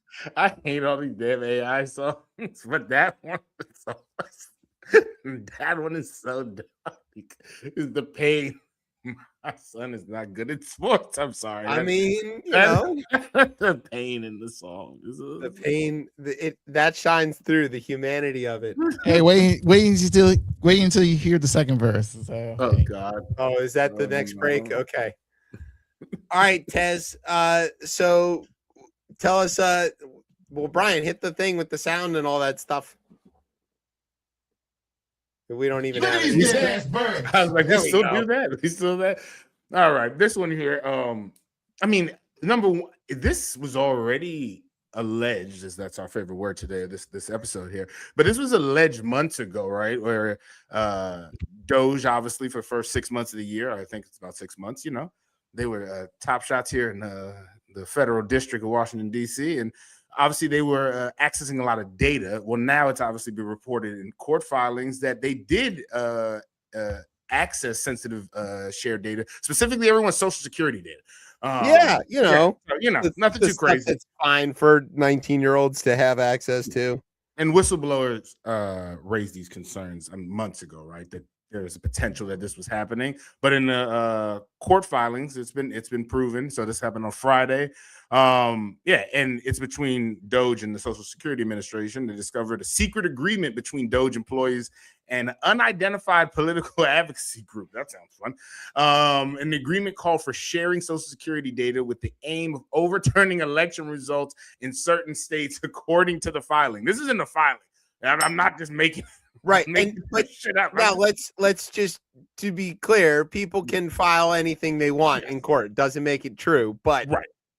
We'll see where this goes. We'll see where it goes. But I mean, it's a damning allegation that's there. And I mean, I think beyond this, right, the amount of data they had access to, even for, I mean, it wasn't really a limited time, it was a decent amount of time.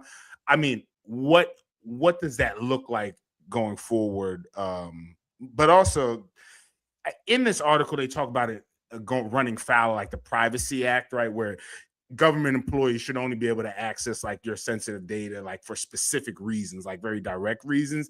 But I mean, this country doesn't have a data privacy law. And we see this with our data already.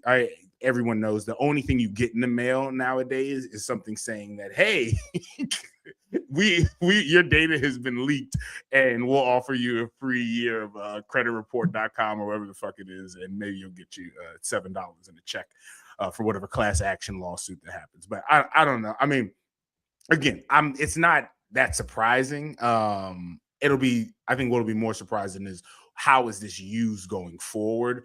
Because like our data tells the whole story about us and what we do, and specifically, obviously, your social security number. So I don't know. Good luck, everybody. Again, there'll be a fourth. What was in the headlines? There'll be a fourth Grindr account that's opened up under your name. Yeah, right. I think that okay, so to the point about the court filings, right? That was the DOJ that admitted to the existence of this agreement. So if they're filing that in court, I mean, are they lying on themselves or are they? I don't know. Right. Yeah, I think they got caught essentially. So that's probably real. And I would imagine, whenever there's a conversation, there's two sides of it, right? So if one side leaks it, the other one either has to close that loop or deny it. So whoever this organization is, I haven't heard anything. And then there's also the question about whether the Hatch Act was violated, where you're not to use your federal office for political reasons, but that's, we know that the Hatch Act is toothless because it's the executive that has to bring the charges, and when they're the ones who are doing the Hatch acting. And then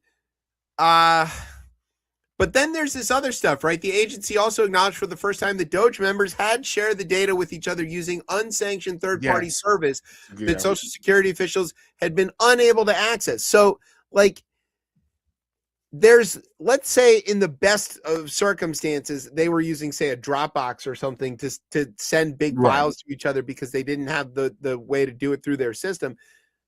That means that it wasn't secure the whole time. And if anybody who wants that data, even if the Doge guys were doing their best to like maintain their security on their end and they weren't doing anything nefarious, that moment, that gap, that time while it was transferring through unsecured servers, it was vulnerable. And could have intercepted, copied it, or whatever. If it's on Dropbox, what if Dropbox has a breach? Or what if Dropbox happens to be, secretly running a bunch of code for an adversary? And it has happened. And has happened. Yeah. Right. Dropbox has had breaches. iPhones had breaches. Everything's had breaches. Yeah. So it's just not secure. And then this other part of that is that the officials can't access it. So like nobody can go back and check. Okay. I mean, we already knew that giving 20-year-olds access to the government was a bad idea. 10 years they'll be issuing new social security numbers.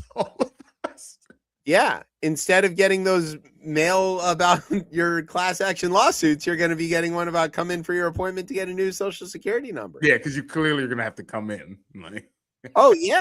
How else are they going to believe that you're you? And how are you going to prove that you're you? Moonshot government. And we're gonna spend all this money to try to, instead of trying to fix all the other issues, we're gonna have to figure out how we get millions of people into offices to get new Social Security. If you think about how like how often people get new credit card numbers, right? Because your credit card all the time.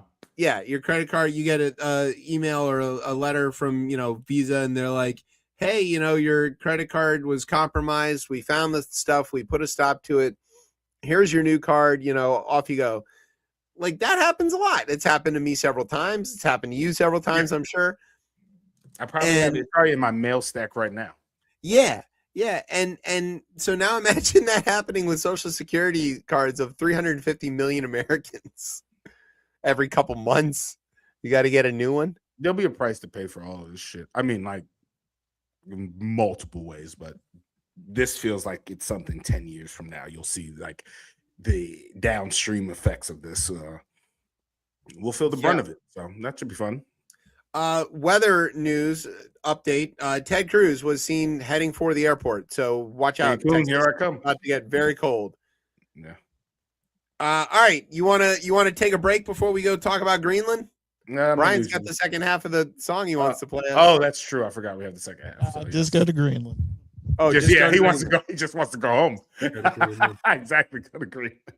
All right. We're gonna go to Greenland next. I mean, not literally, because it's cold as shit there. Soon I'll be able to go there. And soon we'll be able to go to our own country, the 51st state. So let's start off with something. It's our favorite time, globe time. It's time for the globe. Let's talk about something that I think a lot of Americans in particular are very confused about. If you the Fifth Amendment or the Fifth Amendment, the Fourth Amendment, the word person, man, woman, camera, TV, there's a lot of things to be confused about. Maritime law. We're all having a good time. Okay. So if you are a person who is used to looking at the world on a flat map, right? And you're in America. Flat map. Yes. If you're in America, probably the map that you're looking at is what's called a Mercator projection. And it's named after a guy named Mercator. I think he was a German dude. And one of the things about taking a round object like a globe and flattening it out onto a rectangle is that some stuff's got to give, right? Some stuff's going to stretch and some stuff's going to shrink as you take this round. Because if you took the round thing and kind of like unfolded it, right, it doesn't go flat. So the parts of it that don't go flat, you got to squeeze together, or you got to stretch all the other parts to pull it out there. So the Mercator projection, being drawn by Europeans, stretches out the northern hemisphere like a lot in a way that is really, really confusing to a lot of people. And the thing that gets most distorted is Greenland. Okay. So if you look on this map, this is a globe, right? This is a real globe.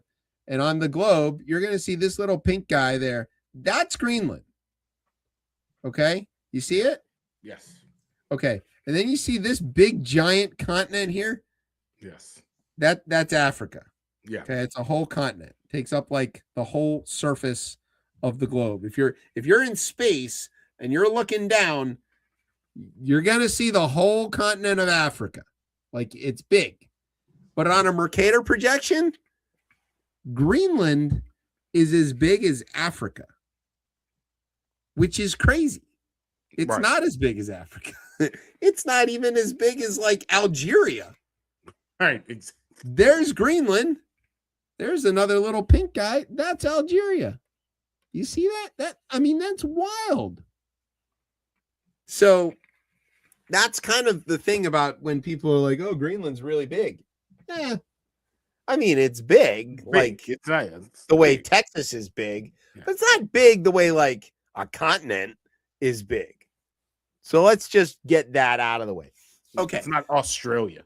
It's not Australia, which is a very big island full of a bunch of nothing and very sparsely populated, much like Greenland, except that it's full of, what's the word? White people.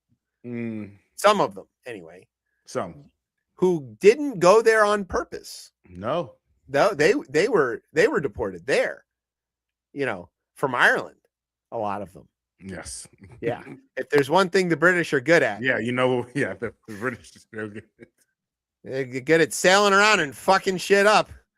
They're great at that. So anyway, okay, so Greenland, much like the British, had some boats land on it at some point, and then the people who landed there decided that Greenland was theirs, and those people were called Vikings, and it was many, many years ago, and they kind of ignored or maybe never ran into the people that were already there, who are Inuit people. They're share an ethnicity with like people in northern Canada and Alaska and Native American folks there. So there's only about 57,000 of them. It's a relatively small population. They live in really isolated places, and they're all by the coast. Most of the island is totally unpopulated, and it's all covered in glaciers for now.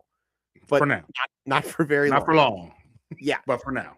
So earlier this week, this is how fast breaking this is, right? Earlier this week, Trump sent this, Uncle Daddy sent this text message. I think it was a text message to the Prime Minister of Norway, who is a guy named Jonas Gahr Støre.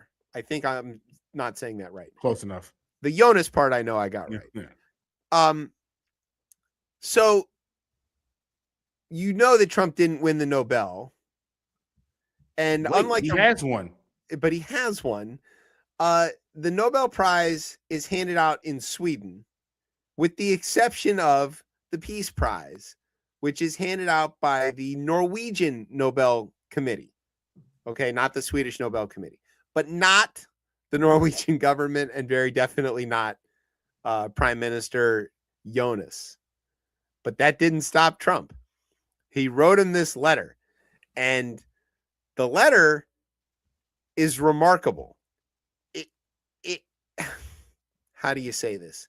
He threatens World War III. He says, quote, "Considering your country decided not to give me the Nobel Peace Prize," which the country doesn't give, "for having stopped 8 wars plus." I like that he's, the 8 wars plus. He's got that. It's like Disney Plus, Apple Plus. Yeah. CNN Plus. I think that died, but Right. "I no longer feel an obligation to think purely of peace. It's crazy. It's just so. Although it will always be predominant, I can now think about what is good and proper for the U.S." Oh, now. Well, for now. Yeah. That's a pretty scary thing to say. But he kept, but it didn't stop. That's the thing. This was scary, and then as we'll continue on through this segment. He continues on. He went on to say that Denmark could not protect Greenland from Russia or China.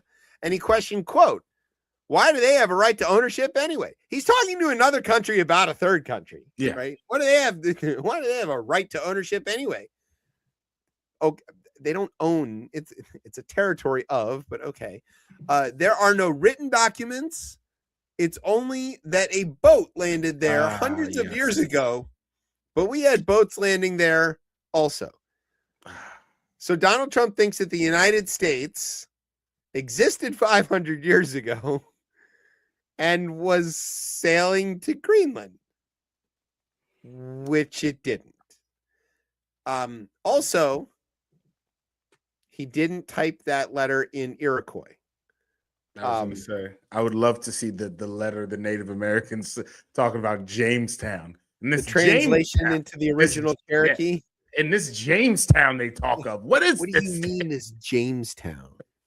This allegedly. What Just because you sailed a boat here and landed here doesn't mean you get to keep this land. And the John Smith was like, "Shut up, Indian," and he shot him with a gun because he's a savage. In the north, John Smith is not the Smith, Indian. Yeah. And shooting people for talking to you is a behavior of a savage. It is behavior of a savage. Yeah, and I feel like our friends up by the Plymouth Rock were more like they have wooden shoes. Yeah, what are they doing? What's shoes? Why do they have shoes? What's wrong with the ground? Why would they be wooden? Yeah, what's right? What? Why do they all look alike? That's another question I have to ask. It's almost as if they've come from an island that's very sparsely populated and may have been yeah. All right, so after threatening World War III to the Norwegians, he goes on, right? He's like, I've done more for NATO than any other person since its founding, and now NATO should do something for the United States. I don't know. He has done more for NATO. He has done the most to NATO to try to destroy the alliance. He's done he's right. He has done a lot to NATO. A lot to NATO. Yeah, it's a different preposition. The world is not secure unless we have complete and total control of Greenland, he concluded. The whole world depends on whether Uncle Daddy gets Greenland. I thought we weren't worried about the world. I thought it was America first. But yeah, we're threatening the world. Yeah, Either you give us Greenland, or there will be World War III and we can't stop it, or we will make sure there's World War III because we're not thinking very much about peace anymore. You know, the sort of things that are calming to hear from a president with his finger on a button. Okay, so let's just address that very briefly. To the question of like the Russians and the Chinese being involved in Greenland, sure, it's surrounded by international waters. They might be there. Guess who else is there? Us.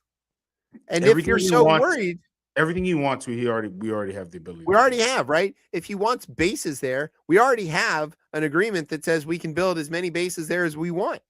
He wants then, and if it's like, hey, you want minerals or whatever, you already have an agreement that says you can go do that. You can buy their minerals if you want or whatever. And to the NATO question, right? I think we talked about this a little last week, that like, if you think that Russians are like screwing around up by Greenland and you think that that's a security concern, which sure it is, go do something about it. They're a NATO country.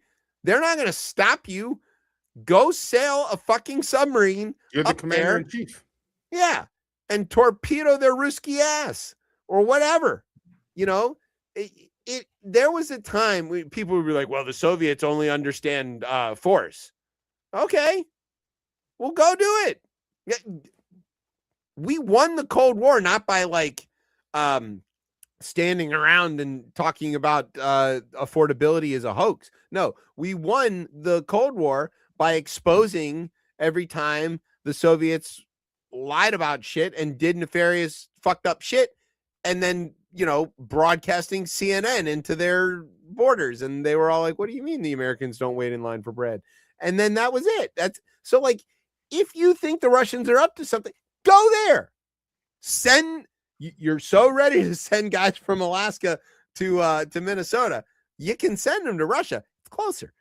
Get out of here with the rules-based order is over, as our friends in the North said. And I mean, I don't want to believe that, but yeah, I think Carney's right. He said it. Right. Yeah, he said that there's the rules-based order is over, and it's now might makes right.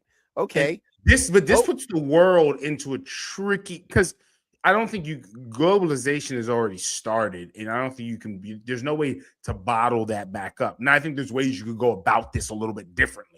I think there's a method that we could go about it, but everybody made a bet years ago, and you allowed China, like that's settled, right? I mean, even years before that, let's go back to friggin' Nixon, right? And just like cooling the relationship with China, because again, I think we like to start from 10 years ago, 15, but this stuff has been in play for but the problem is what Uncle Daddy's trying to do is he's trying to just upset it all.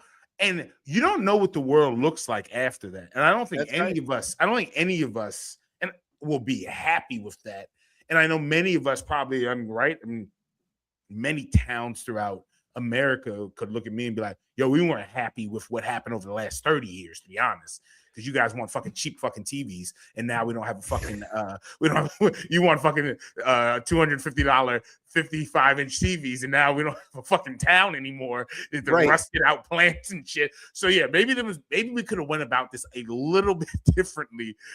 There's a more delicate way we should have went about this. But what's gonna happen now when you have Canada making deals? I mean, China is now actually going to eat our lunch. Yeah. Like it's certain. Once they started on the path to modernization, just by their sheer size, there's no way to stop that. Which is fine. Yes, and there is no way to stop that, but you don't go about it this way. They could have been on our team. Exactly, man. There's just like it could have been all of us doing this together, and instead it's not. And the people who are on our team, the Europeans, are now not on our team. So we have no teammates left. In China, and again, the way they're able to do this is their style of government, right? I understand that piece, but they're beating us in the areas that we really need to win. And energy production, electric cars. That's what, all of these things. But everybody here would tell you, we need to win the AI race. Well, we can't win the AI race if that's the race you really want to win, right? All right, fine. I'll go down that path with you. Can't do it without electricity. If you can't win it, if you don't win the energy race. And it's like, wait, what? Even the oil companies, I think that's what we talked about last week, right? They know that this isn't a winning strategy. And we just set ourselves back again for 15, 20 years. It's also it might be too late. It's also a size thing that Americans kind of can't comprehend. Think about the size of the largest city in the United States, right? Yeah. New York City is it's like 12 million people or something like that. Yeah. 15 maybe on a good day if you count the metro area. Do you know the size of like Beijing or Shanghai or like Guangzhou or any of these? Let's give it to you. Shanghai, 25 million people. 25 million people. Shanghai. And that's not even a big city. What's Beijing? Oh God, 40 million? It has to, at the bare minimum. I would almost go to maybe 50 million people, probably. Hold on. Beijing. And what do we got here? This is riveting radio. This is riveting radio as we look up. Hold on. Why am I not getting the population of Beijing? There we go. We are, God gracious, I'm getting so many carryouts. Let's type population of Beijing. I thought I would get that on just Beijing, like I did with Shanghai. All right, and we have population. Sorry, I'm on population census for 2020. Here we go. Oh, God gracious, there's too many populations. They're breaking this down via metro and via municipality on here. Sorry, just guys. The metro. Just metro. 22. Okay, so just metro. So even the small cities in China are twice the size of the big cities in America. The size of China alone is absolutely massive. And Americans are not ready for there's 350 million of us, and there's 1.3 billion of them. There are almost 4 times as many of them as there are of us. 4 times. Okay, that's a lot. And you're not going to Tez's point, you're not going to put that back in the bottle. Those same people, they want the same things that you want, and they're going to get them. And you could either go with them to the store, or you can try to fight them on their way to the store. But they're going to the store. And in this metaphor, the store is you. Yeah. And the form of government allows them to do things completely different. And again, I'm not agreeing and saying that's where we need to go with it. It seems like we're moving that way. But yeah, the way they're able to build, whether it's train and transit systems or cities, but they have their issues as well too. From housing, there are issues that they have to deal with. But in terms of whether globalization is going to stop, the answer is no. And then in terms of whether this alienating your friends and the people who you do have a lot in common with culturally and historically, and in terms of rules-based world order, it seems like a bad move. You called this I mean, like what last year in the beginning of this is that they'll work around us and They will. And guess what? Guess what was happening earlier this week while Trump was sending these stupid text messages to the Norwegians? Where were all the European leaders? Do you know where they were? Not in Davos. You're saying prior to them going to Davos. Yeah, but before Davos, where was everybody? Were they in China?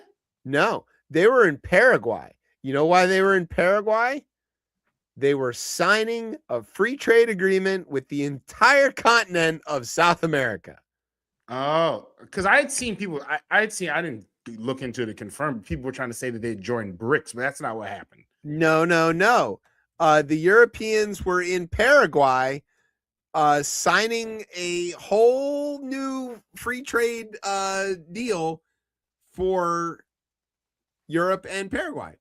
Now the European Parliament has blocked this deal, but it's worth $100 billion. That's huge. Yeah. So, they will go around us. They'll go around. And they are.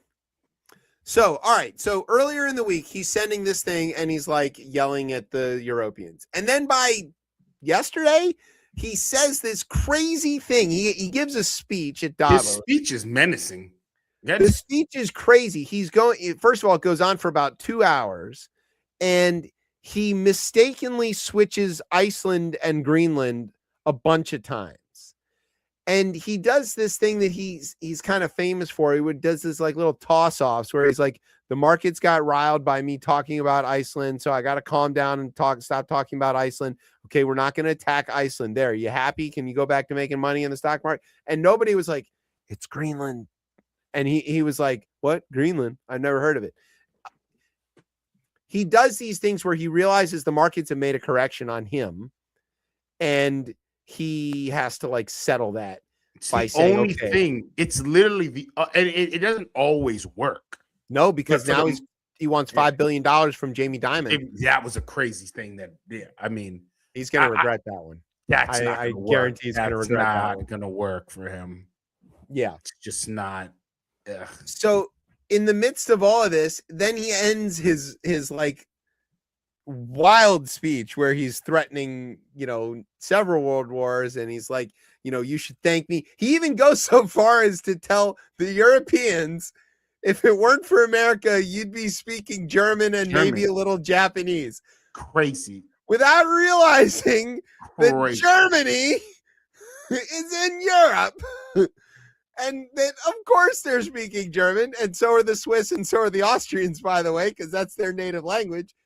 And maybe you could say the Czechs are too, depending on how you want to count that. Okay, guy. So, and maybe a little Japanese. I mean, come on. So then he ends it, and he goes, oh, yeah, we've got a framework for a Greenland deal. And everybody's like, what are you talking about? And he's like, yeah, I've been hanging out with Mark Rutte, the NATO secretary. And they're like, I thought you hated NATO. And he's like, I do. But this guy, Mark, he told me I'm great and that my hands were big. And so I made a deal with him. And everybody's like, well, what's the deal? And he's like, I can't tell you. It's the framework of a deal. We don't have a deal. We have a framework of a deal. It's like a concept of a plan. He gave itself an off ramp again. Right. And then he just like, and I think from what I understand, this deal is like, you can build American bases in Greenland that can have American flags on them, not just Greenland. That's it. Yeah. Flags. Yeah. So he's going to be like, look, see, we own a little piece of Greenland, and it's all because of my great leadership. I forgot the British have something similar to this somewhere, where it's a territory on one, like the bases become actual U.S. Well, territory. Diego Garcia, I think, is the one in the Indian Ocean where it's this island that the Brits own. Yeah. That's in a big American naval base, and but it's a British or territory or whatever.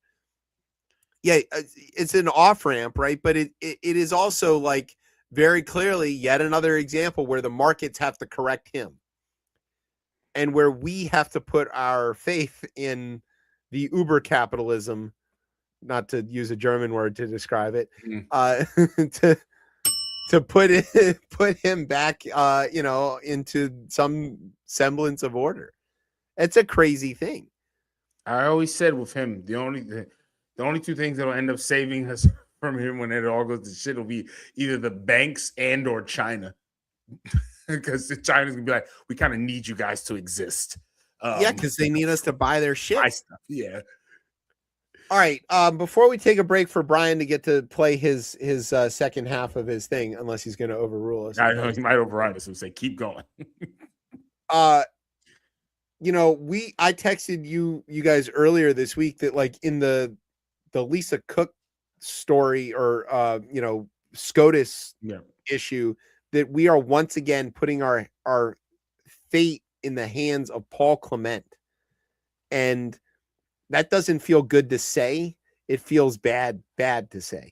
Paul Clement is the famous like Bush Solicitor General who gave us all of the great things like Guantanamo and you know, all of that stuff, Citizens United, for example. So like again, it's you're saying the same thing, right? China, come and save us. Paul Clement, come and save us. What a backward world we live in. But yeah, the Supreme Court doesn't want to touch the Lisa Cook stuff. No, they'll not touch that. I mean, he'll lose there. He'll lose. Or they'll kick it back. They'll kick it back to the lower courts and say you need to define what cause is. And then he'll try to I hope it's more. I hope they carve it out a little more than that. I mean, Kavanaugh's response Jesus Christ, like it was pretty spot on. Like, I mean, I don't know. I don't want me to say it was. Well, he asks an important question. Are you saying that the president alone can determine what cause is and that there's no relief, that there's no way for anybody to interrogate it and the courts themselves can't even look at this? And Solicitor General Sauer was like, yeah, that's what we're saying. And Kavanaugh's like, by that order or by that metric, he could just make up anything he wants and just, you know, be careful because it can come back the other way. And I could see a new president coming in 29 and sacking every single person that Trump puts on there. And, you know, is that really what we want? And that came from Beer Can Brett. But the problem is, and I think this is the larger issue we're not going to address, is that voters, and let's just be specific, Democratic voters, whenever this flips, is not going to be like, all right, everybody, let's go back to let's do this. Let's push all the norms back into the box. Let's redefine. No, they're going to be angry and they're going to say, no, I want you to use every tactic that the Republican president used to inflict. And that's what worries me, right? Because it's different almost if you're trying to enact law from the executive branch using executive orders.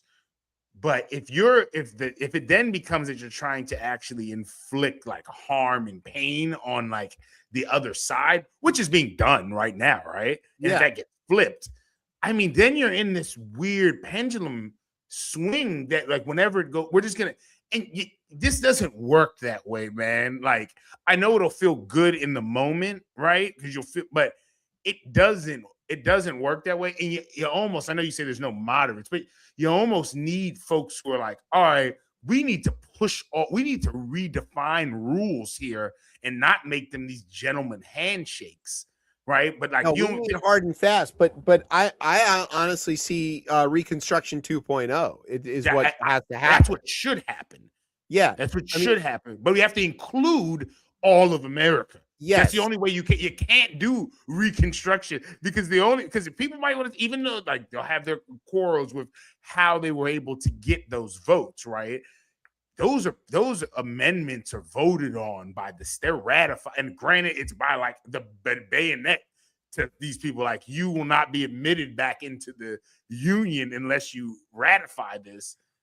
Yeah, I mean, growing up in Virginia, the way we learned about Reconstruction was that this was the damn Yankees punishing us the worst times for having seceded, and that they spent the 10 years or 15 years after the war stealing everything that we could make and carrying it off up north, the carpetbaggers and the scallywags. Yeah, that's what we were taught about.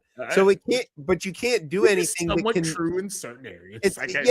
But you can't enact that kind of retribution in a way that, or even anything that resembles it, so that it can't be framed that way. You have to take away the lost cause narrative. I also think this Reconstruction thing would be good to get the American population back into like the civics aspect of it. Civics aspect of this. Like, hey, y'all, we about to go to the damn MCI Center for whatever convention we're about to hold or whatever and we're about to sit down there and be delegates. Like, I mean, this feels like this shit used to happen. And we're and it was citizen participation in creating and growing government. Yeah. And I would love to be a new constitutional delegate or whatever.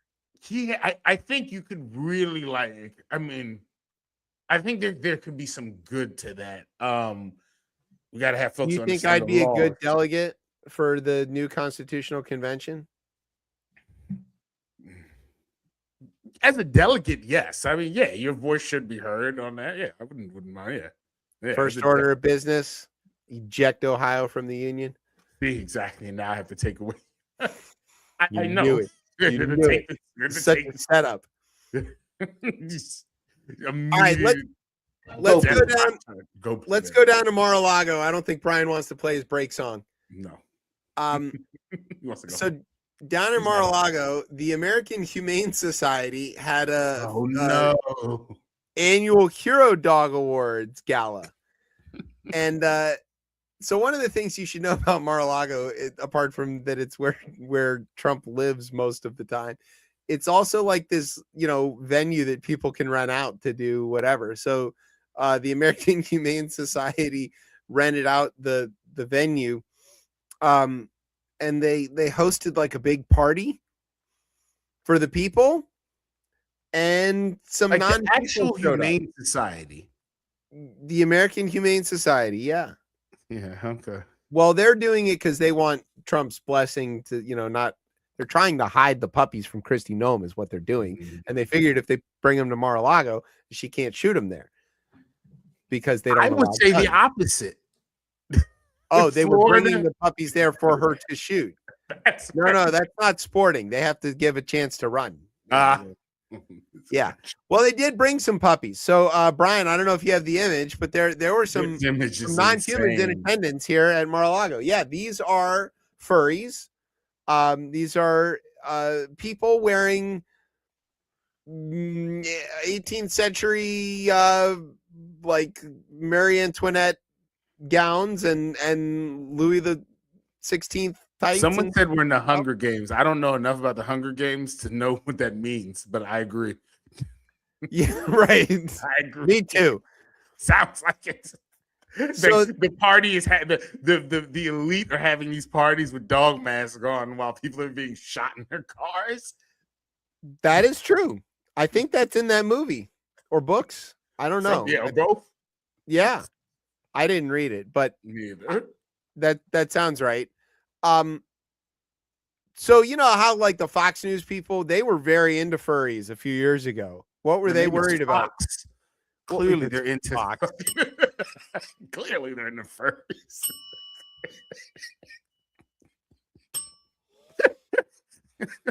Clearly. I hate that I walked into that. You're gonna tell me that Fox is in the furries? Yes, they're Fox. They're Fox. Okay, but they were very into this idea that kids were furries and that they were doing what? What was this again? Yeah, this was a big thing. Yeah, they were very worried about kids dressing up as animals and doing what in school? I don't know. I was going to say having sex, but kids don't do that anymore. No. They were worried about something else, though, that does involve, like naughty bits. Or pants, being without pants. Running around naked with these furry things on? No. They were very worried about bathrooms, and they were specifically convinced themselves that these kids were asking for litter boxes to be placed in the back of classrooms so they could shit in the litter box. Your kids were doing this. Kids were not doing this. This did not happen anywhere. But some Fox kid said this and said pass along, and it made it to Fox News. No, Fox News generated this almost entirely on their own. Basically, they go, oh, these kids, furries, and then they go, what next?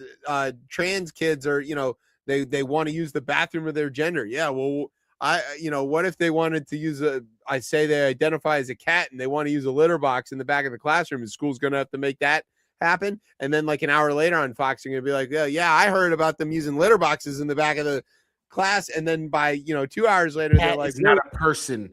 We're reporting that kids are asking for litter boxes in the back of classrooms, and then they were reacting to it. Can you believe your kids want to shit in a box? And none of it was true. They completely made this up on their own and terrified themselves about it, which was very funny. So those very same people are dressed up as furries parading around Mar-a-Lago.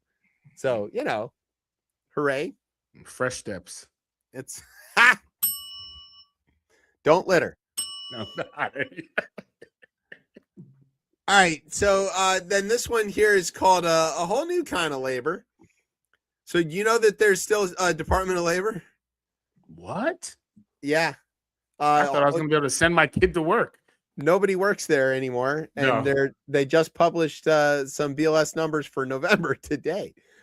Oh, okay. Yeah. We got some pricing numbers and another inflation measure from November, because of the shutdown. I thought it was lagging indicators, not lagging data. It's crazy what's going on. That's an economics nerd joke. Fucking marketplace joke. Yeah. This is why nobody talks to us at parties. Oh God. Oh no, especially now me reading this damn American Democracy book. I'm a menace walking around. Walking around in the 13th.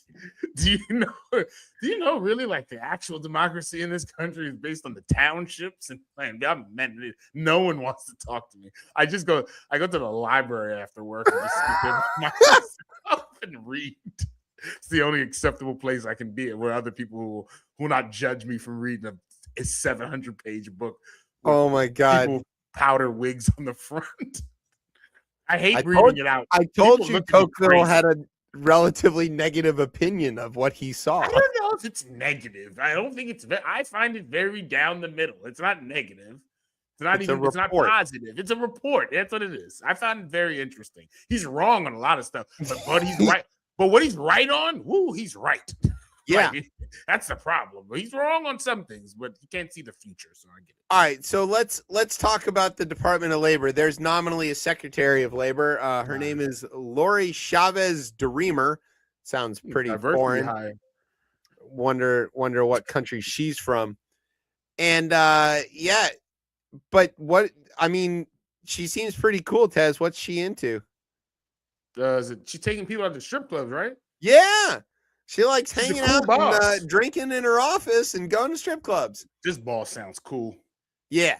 Not on government money, though. You need to do some private money. She did it with the government money because they filed a bunch of expense reports for their trip to the strip joint. The investigation puts that in the expense report? I mean, I guess you have to, but you got to code it as something else. Chicken wings or something. She fired, I think, her chief of staff for having done this, but let's see here. Following the rules. Yeah. The investigation also confirmed this is an IG investigation. Did you know they still have IGs? What? Confirmed Labor Department and they have an IG. It's crazy. Yeah. Confirmed rumors that she pursued, quote, an inappropriate relationship with an underling and were discussed internally months ago and dismissed that allegation was internally discussed and dismissed by her chief of staff, Ji-Hoon Han, who was put on leave Monday along with his deputy, Rebecca Wright, because, they squashed that investigation. The Post, the New York Post, first exposed a bombshell complaint that alleged that Secretary Chavez DeRemer, who's 57 in that picture, had also committed, quote, travel fraud by having Han and Wright, quote, make up official trips, was drinking in her office during the workday and enabling a hostile work environment with her top aides belittling and bullying staffers. Now, that's just standard Trump operation, right? But also, too, if you're going to be a normal. drunk at work, be a happy one, for God's sakes. Yeah. Be like Pete Hegseth. Yeah. The interviews also uncovered a previously unreported incident involving Chavez DeRemer allegedly taking subordinates to an Oregon strip club in April of 2025, per 3 of the sources and records reviewed by the paper. The April 18th visit, that's my anniversary. Yeah. a new place to visit. It's new tradition. We're going to Angels PDX, which I guess is by the airport. It's named after the airport, right? PDX is the airport. Yeah. Outside Portland, came on the tail end of a 5-day trip to meet the state's Democratic governor, the CEO of a truck manufacturing company, and a tour of an Intel chip center and a view of an ironworker project. I wonder what kind of metal those guys were working on. Poles. Maybe a pole, perhaps? Poles, perhaps. Okay, Secretary Chavez DeRemer. Also, her husband's like some sort of big deal, and he was doing some stuff. Let's see, travel vouchers show the taxpayers forked over $2,890.06 in total. Cheap. That's cheap based on what's been going on. Yeah, well, let's see, only $188.35 for a quote miscellaneous expenses. I mean, they're Portland strippers. They're not. No. It's not. You're not paying East Coast prices. That's fair. It's the Pacific Northwest. You probably paid them in granola bars.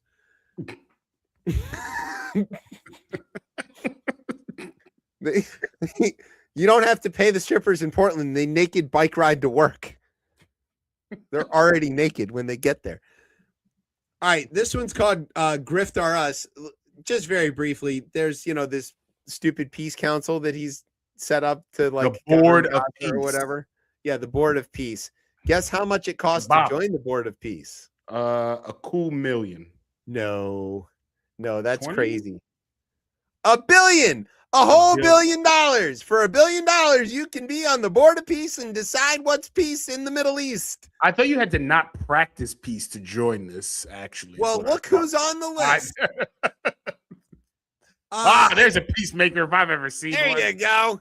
It's not known whether Israeli Prime Minister Bibi Netanyahu has accepted the offer to join, if he has or not accepted the offer to join the peace board or whatever. But don't worry. Russia, Belarus, Slovenia, Thailand, and the European Union's executive arm were also among the latest to receive invitations, but we don't know yet, right? Trump said that he was inviting, the best of the best, and he was going to try to get, all of the people who really know things to solve this, and it's going to be great, and he's going to put a resort and all that stuff. France does not plan to join the Board of Peace, quote, at this stage, despite receiving an invitation. French officials close to Macron said Monday, the issue is raising questions, particularly with regard to respect for the principles and structure of the UN and, everything else. Let's see. Macron said that he was unlikely to join, and they asked Trump about it, and he's like, well, nobody wants him because he's going to be out of office very soon anyway. Oh, okay. Yeah. He goes, I'll put 200% tariff on his wines and champagnes and he'll join, but he doesn't have to join.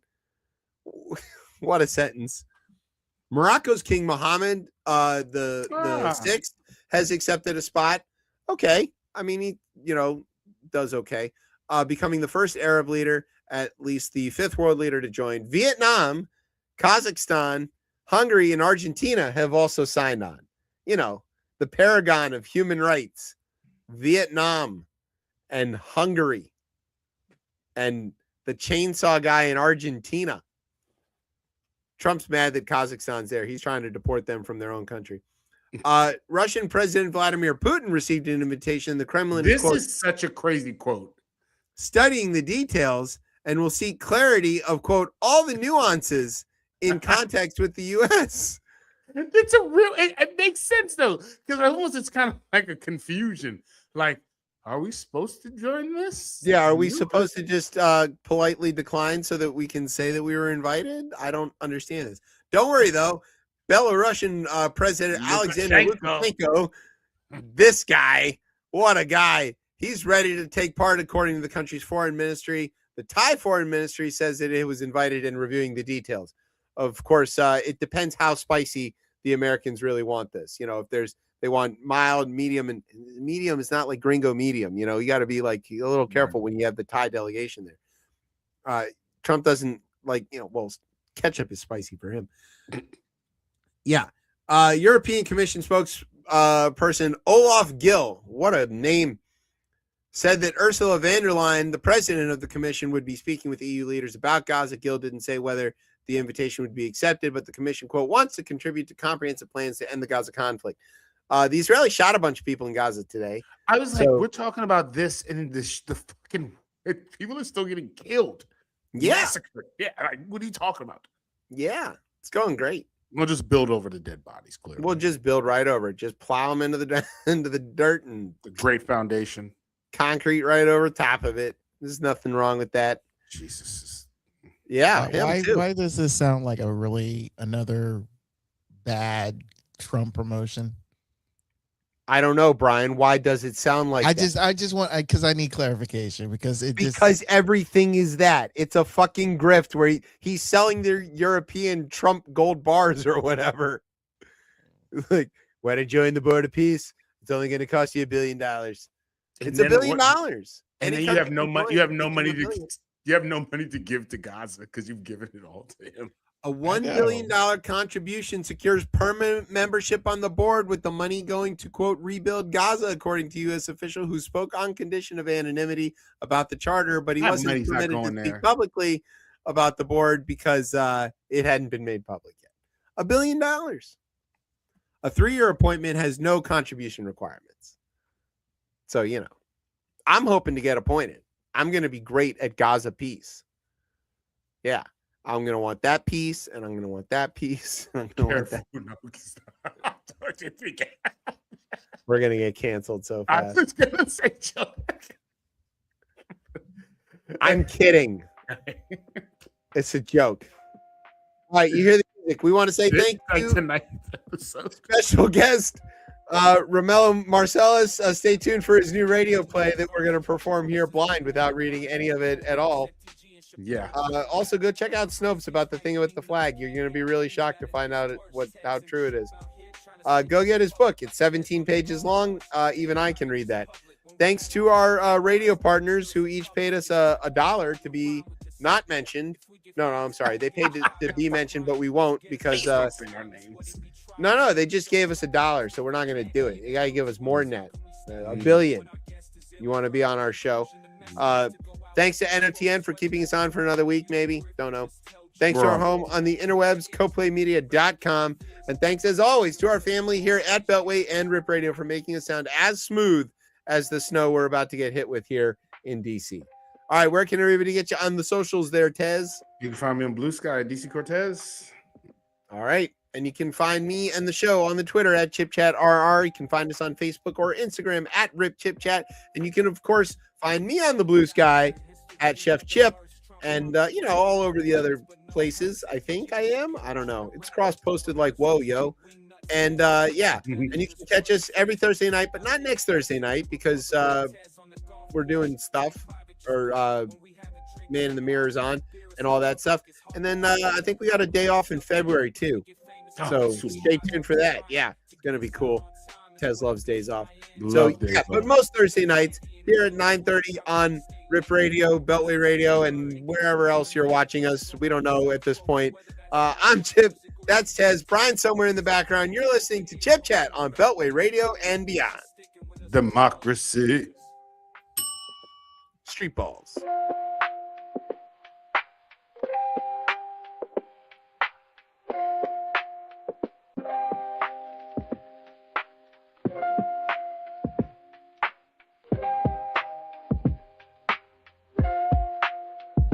Another chapter in history, another verse. Trump promises political violence, but no hearse. FTG and Shapiro try to rap, but don't rehearse. These right-wing nuts can't get any better, just worse. Tez and Chip out here trying to save the republic like Tez on the golf course. It ain't private, just public. When we have a drink in the bar, it's not beer, it's a public. It's hard to get something to rhyme with this subject. If we get famous, we can give a shout out to Brian. To get us out on time is what he'd be trying. The show is like a custom feathered avian that knows words. How can we stay late when our guest is Illy Bird? In conclusion, the message is to go out and serve folks, whether that's through art, music, or if you just tell jokes. Seek to medicate your ears, hope you eradicate your fears. Thanks for sticking with us through all these years.